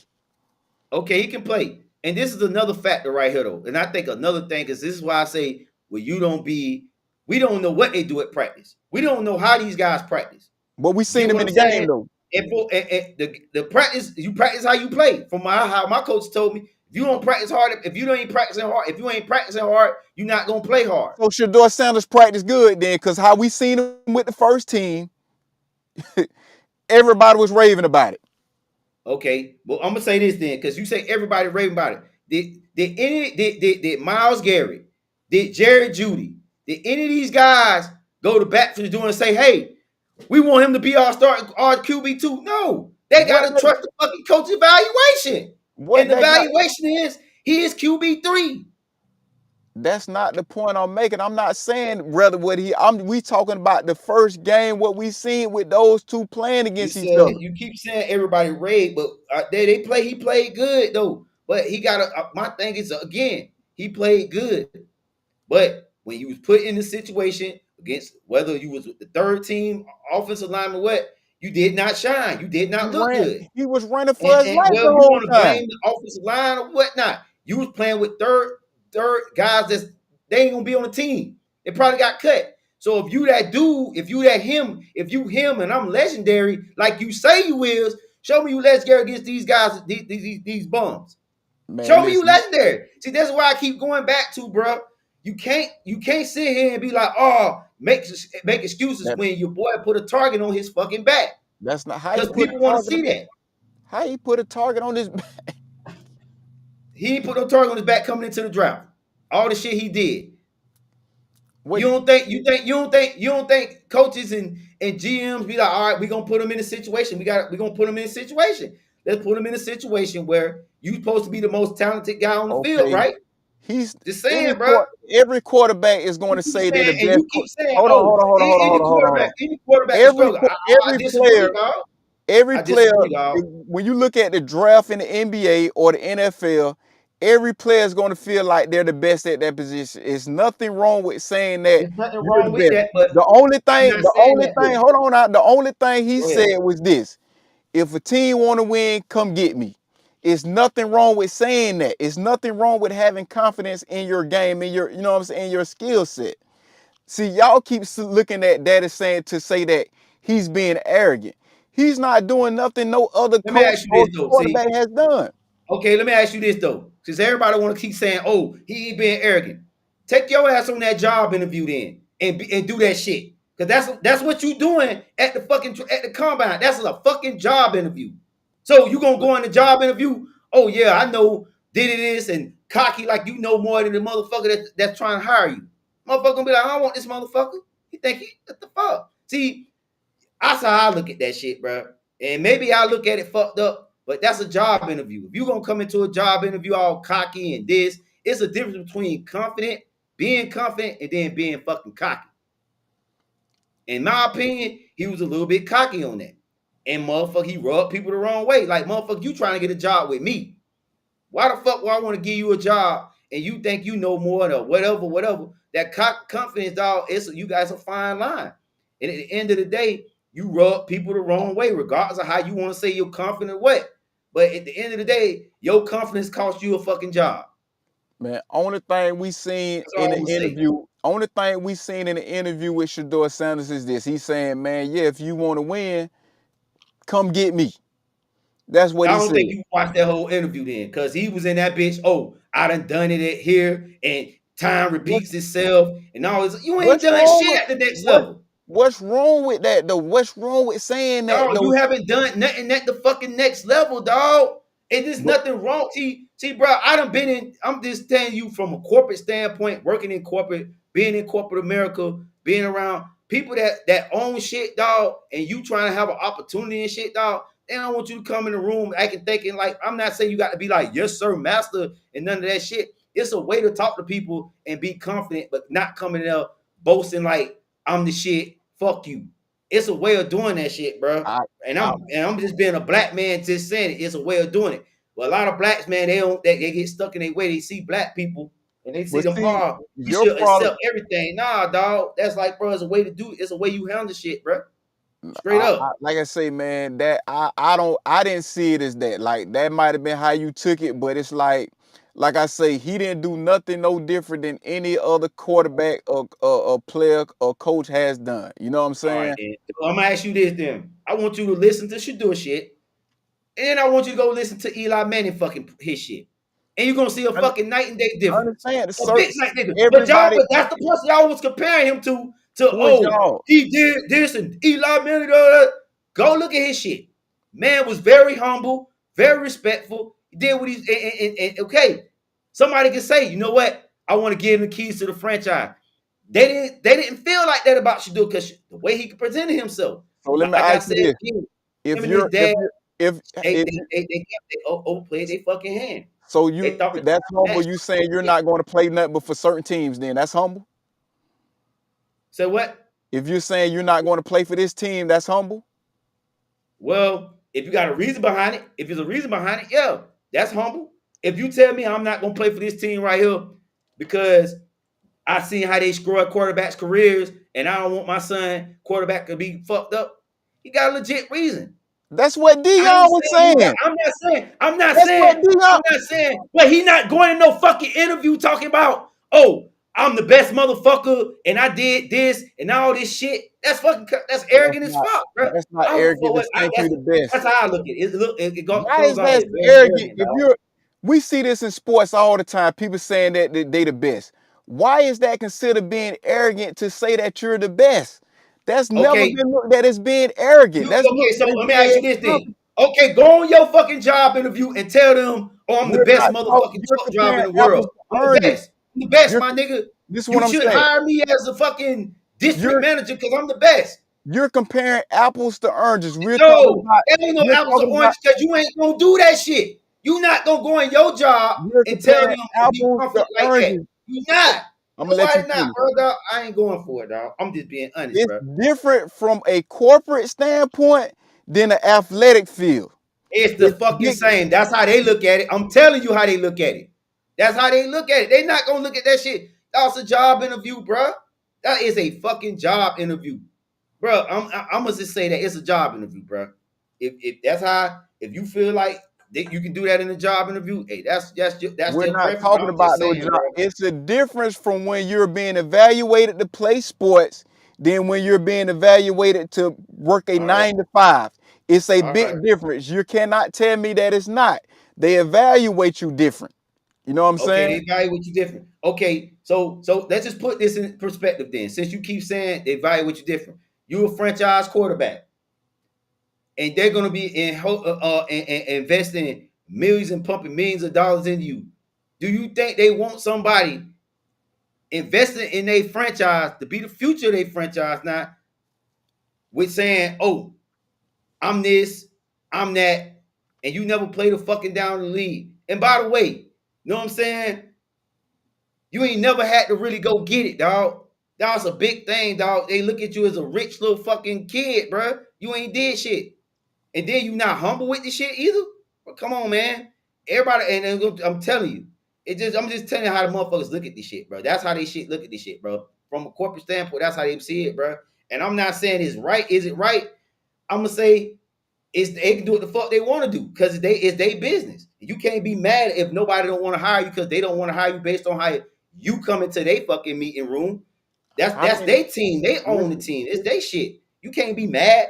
That's what motherfuckers fail to realize. That's their shit. how many You can't be athletes we mad done if seen? I don't like your personality, bro. You came in it, it's like well, it is what it is.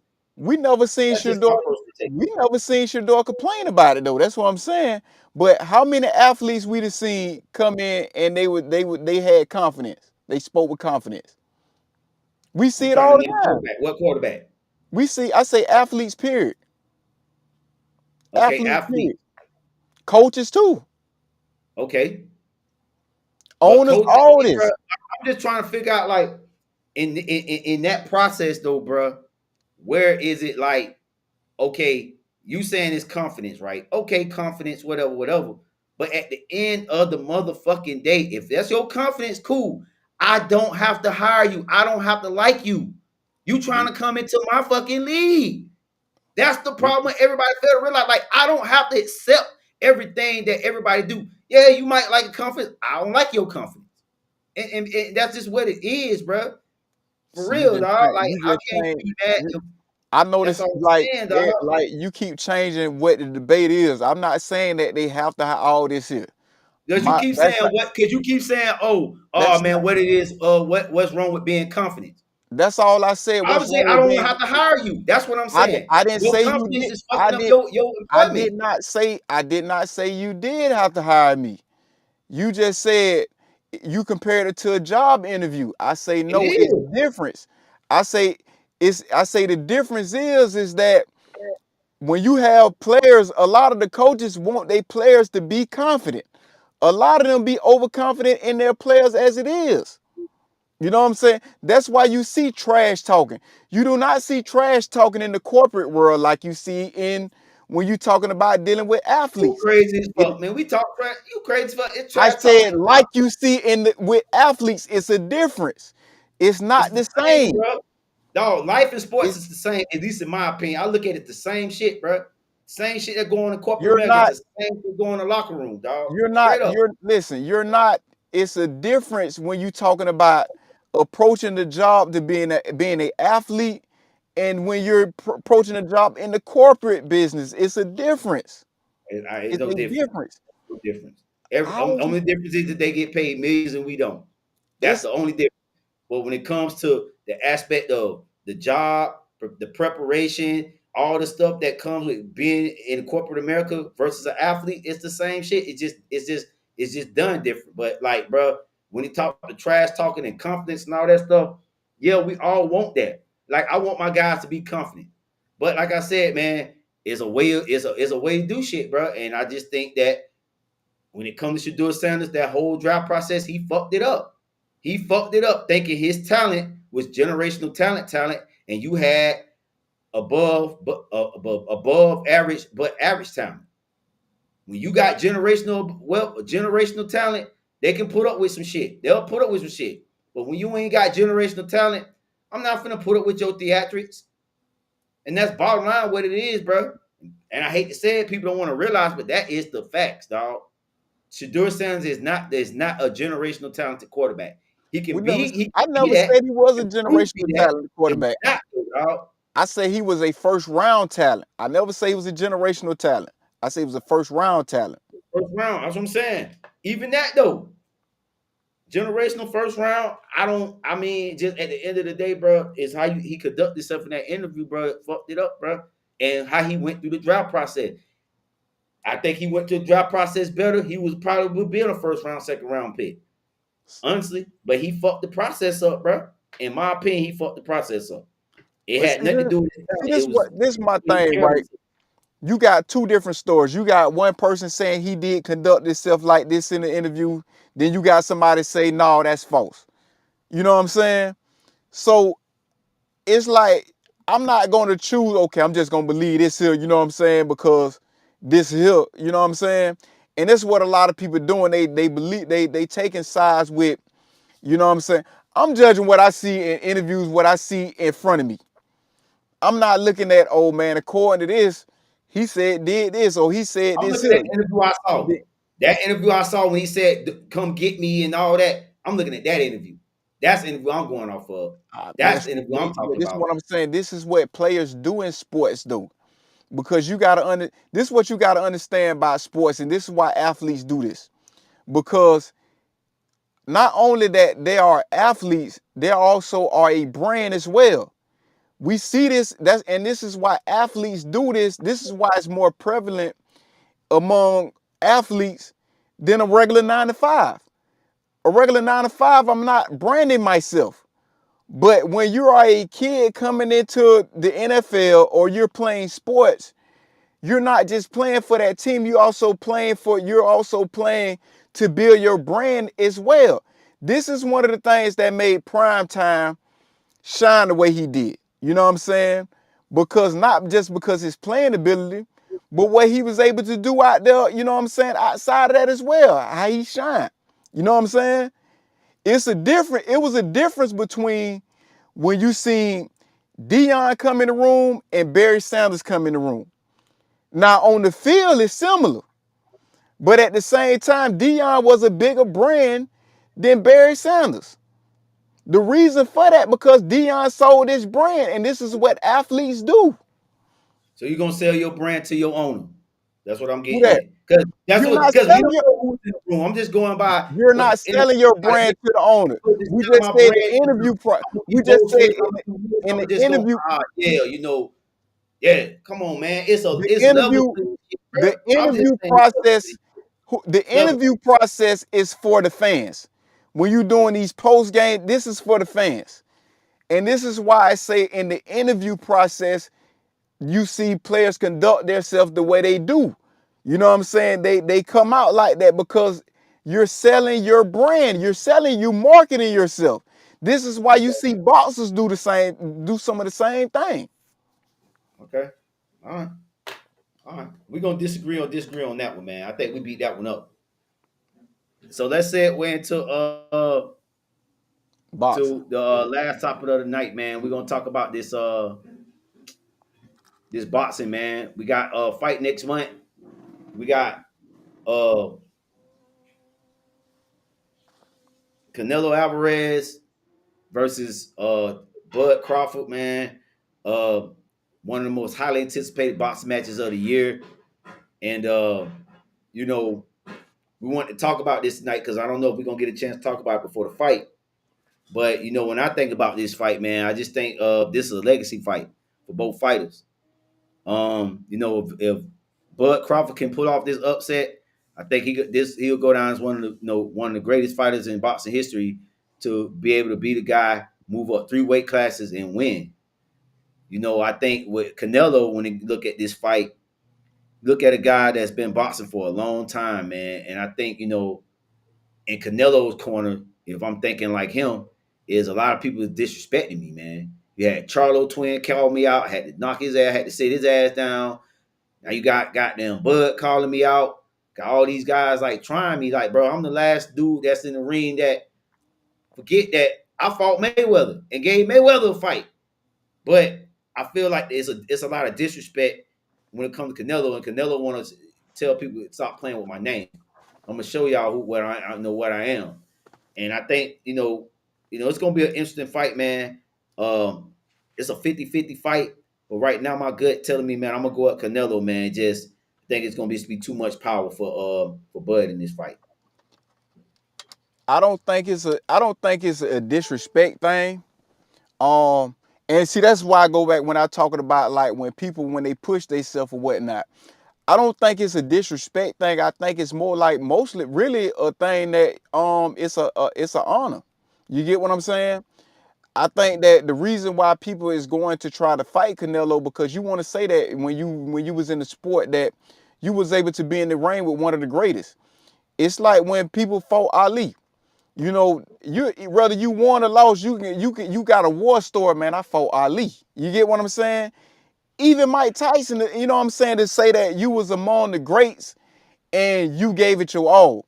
So I don't take it as a thing of disrespect.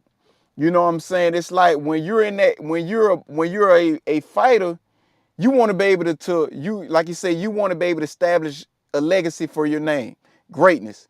And the only way you can do that is by taking on who most feel is the best pound for pound fighter in the world. And that's Canelo Alvarez. You know what I'm saying? But I give a lot of credit to Canelo for this reason right here. Because Canelo had nothing to gain by taking this fight, but a lot to lose. You get what I'm saying? Right. Because you got a lot of people that will look at this fight if he was to lose, and then you would have naysayers. You have people saying that they will bring up fights that they feel as though he lost, and they would also look at and say that he's ducking certain fighters. So a lot of people would look at that and put a blemish on his legacy because of that, along with some of the other things. You get what I'm saying? Um, when it comes to Bud Crawford, man, I think it's going to be a good fight. I think it's going to be a good fight in spite of what a lot of people think. A lot of people think it's going to be a knock, whether they're going for Crawford or Canelo. People keep saying that one going to knock the other one out. Right. Um, I think this man with when it comes to Crawford, I think Crawford is one of the most when you're talking about strategic fighters or whatnot. He's very strategic. And I think that man, he strategized a lot. You get what I'm saying?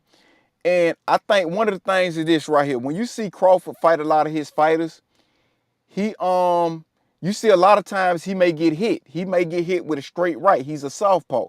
He get hit with a straight right. And for me, and this may sound crazy, I think it's by design. I think Crawford a lot of times want to take on his opponent best punch, his hardest punch, because after that he's more settled into the fight. If you look at when he fought Earl Spence. Errol Spence, when he took on his hardest punch and he talked about it, he say, dang, that's all he got. Man, I'm finna destroy him. You get what I'm saying? And it was the same thing when you see Madrimov. Madrimov kept catching him with the straight right, but it never fazed him. You know what I'm saying? And whether people want to realize it or not, Bud punch hurt Madrimov, then Madrimov punch hurted Bud. You know what I'm saying? Because that's why you kept seeing the clinching. I think that, man, if Canelo catch Bud square with a good shot early in the fight and it don't phase him, I think you're gonna see that's when you're gonna see Bud turn up. You get what I'm saying? And I think that that's going to be one of the things that's going to give Bud a chance to win the fight. You get what I'm Yeah. saying? Because Yeah. he will expose too much early. I think it will go into a tussle match. You get what I'm saying? He's going to try to frustrate Canelo. You know, we see these things he do, with other opponents or whatnot. You know, he's very tactical. You know, um, Crawford is a very tactical fighter. So and also you looking at, man, a guy that's flat footed. That can be a big flaw with a guy that's as athletic as Bud Crawford. Um when it come to Canelo, man, is this, man. I think this is one of the things for Canelo that plays into his favor. I don't think Bud would be able to hurt Canelo. You get what I'm saying? You gotta think, Canelo done took on I want to see who that was. He took on Bivol, which was a heavyweight. Um, and Bivol wasn't able to hurt. That was a good fight, by the way. And so now and that's why I think that's one of the things that will help Canelo in this fight, that I don't think Bud will be able to hurt him. You know what I'm saying? But if Canelo exposed too much too early, I can see a scenario where Crawford can take the victory. But I say this: if it ends in a good fight, even if it ends in a draw, or Canelo wins the fight, but it's a good fight, it's a close fight, I think it's a win for Bud as well. Yeah, man. I agree with you about him not being able to hurt Canelo. 'Cause I think the weight is that's the reason why I'm taking Canelo. I just think when you think about it, man, like and Gilly, even though I don't agree with Gilly a lot, he did make this point on Club Shay Shay. He was like, most boxers when they move up in weight class, they might move up a weight class here. They might fight a couple fights there, move up to the next, fight a fight. You know what I'm saying? They like that nigga had only one tune-up fight, and he fighting Canelo. What the Masvidal fight? You know what I'm saying? Yeah. So it's like you fight him at what one what? I don't think you fought him at Canelo weight. Nah, You he get what had I'm to move. saying? He moved up from there. He moved up from that. Yeah, but what Mars what Mars what weight was? Madrimov. I Yeah, forgot exactly the weight. I want to say maybe 54 or something like that. yeah. You know what I'm saying? I So don't now remember you go exact. I'm not. 54 to what 68 or something like that. Think they fighting at 168. I think. Yeah. So that's a big. You feel what I'm saying? Like that is a big. That is a big freaking a big difference. You know what I'm saying? Just a big difference. You know what I'm saying? And I think that's what's gonna be the end in this fight because that hurt is no rehydration clause in this fight either. Right. I don't think. I don't think it is. Which like I don't think it'd be a factor for either one because well I would say Canelo he used to fighting at that weight and Bud he pretty much bulk up to fight at that weight. So Right, I don't think rehydration would be a factor for him. right. But like I say, man, his athleticism, man, like I say this, man, if anybody can do it, I would say it can be Bud. And one of the things, man, I heard Roy Jones say this, right? And this is one of the reasons why he was kind of like, mad at Floyd or whatnot. Because he's a big Ali fan. He say one of the things about Ali, man, he say, man, I carried out throughout my career like he did.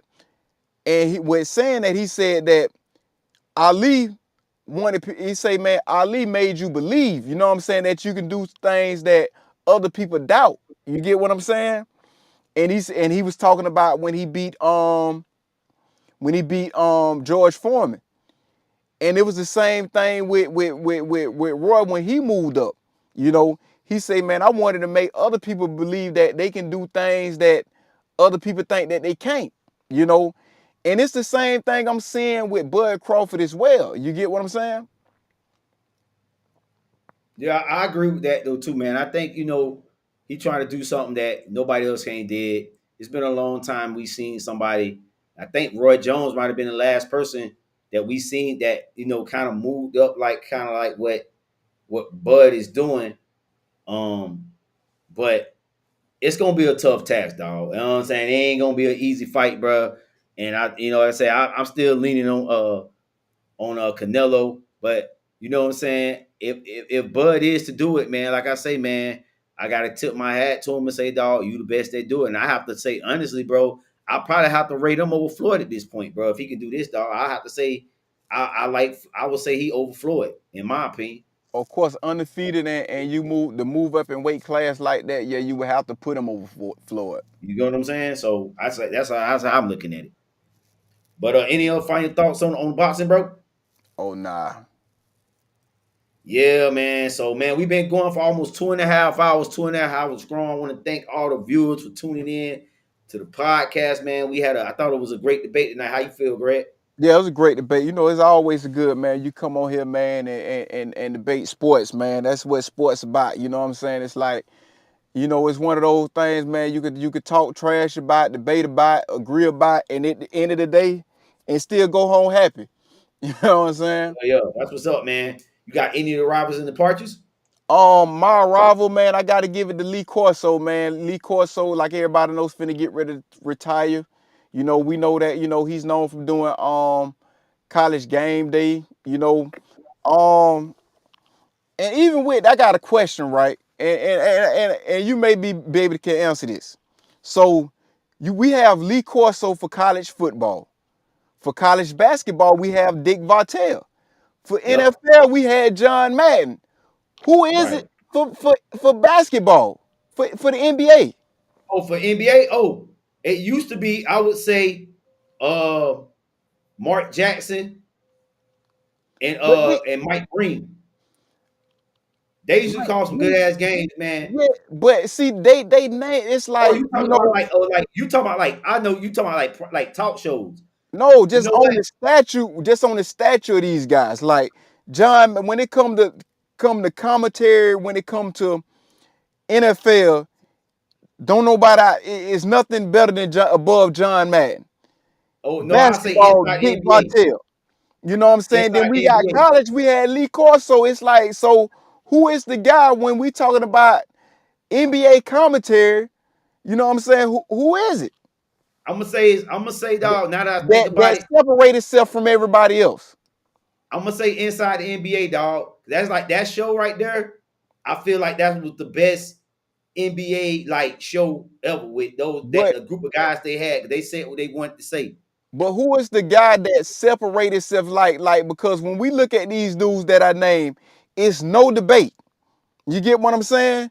You're not putting nobody over John Madden, Dick Vitale, or Lee Corso. Right. So when it comes to basketball, who is that guy that separate itself from everybody else? I'll say, man, I really don't know, man. I would say another guy that comes to my head is Ahmad Rashad. But that what he did inside the NBA. I don't think he called games back in the day. Uh, you know, it's kind of hard for the basketball dog because it's so many faces though, and Yeah, like so many different lanes. Like you got inside the NBA for like pregame posts. Then you got Mark Jackson, Mike Breen. I think they call the best games. yeah. Marv Albert at one point used to call good games. Yes, they got Uh, Van Gundy out there. Van Gundy, yeah, Stan Van Gundy. So it's a bunch of different guys when it comes to NBA versus NFL. Like you said, John Madden was the guy. Him and Right, Pat Summerall. right. You know what I'm But saying? it's nobody separating themselves from the pack when it comes to NBA. You get what I'm saying? Right. So that's a good one, man. My arrival this week is I'm going to give it to high school football. We had two great games. The first game was the Lake Mary Miami Norfolk game that I attended. Hey, God, that was a good game. Came from 29 down to win 29-30. Another good game was everybody talking about in the city of Jacksonville is Trinity Christian losing to Ed White for the first time ever in school history. Ed White beat them. And they beat them bad, blowed them out. I think it was like 41-28 or something like that. They beat them. They beat them sound. And then it was another high school game too in the state too as well. That was a comeback too.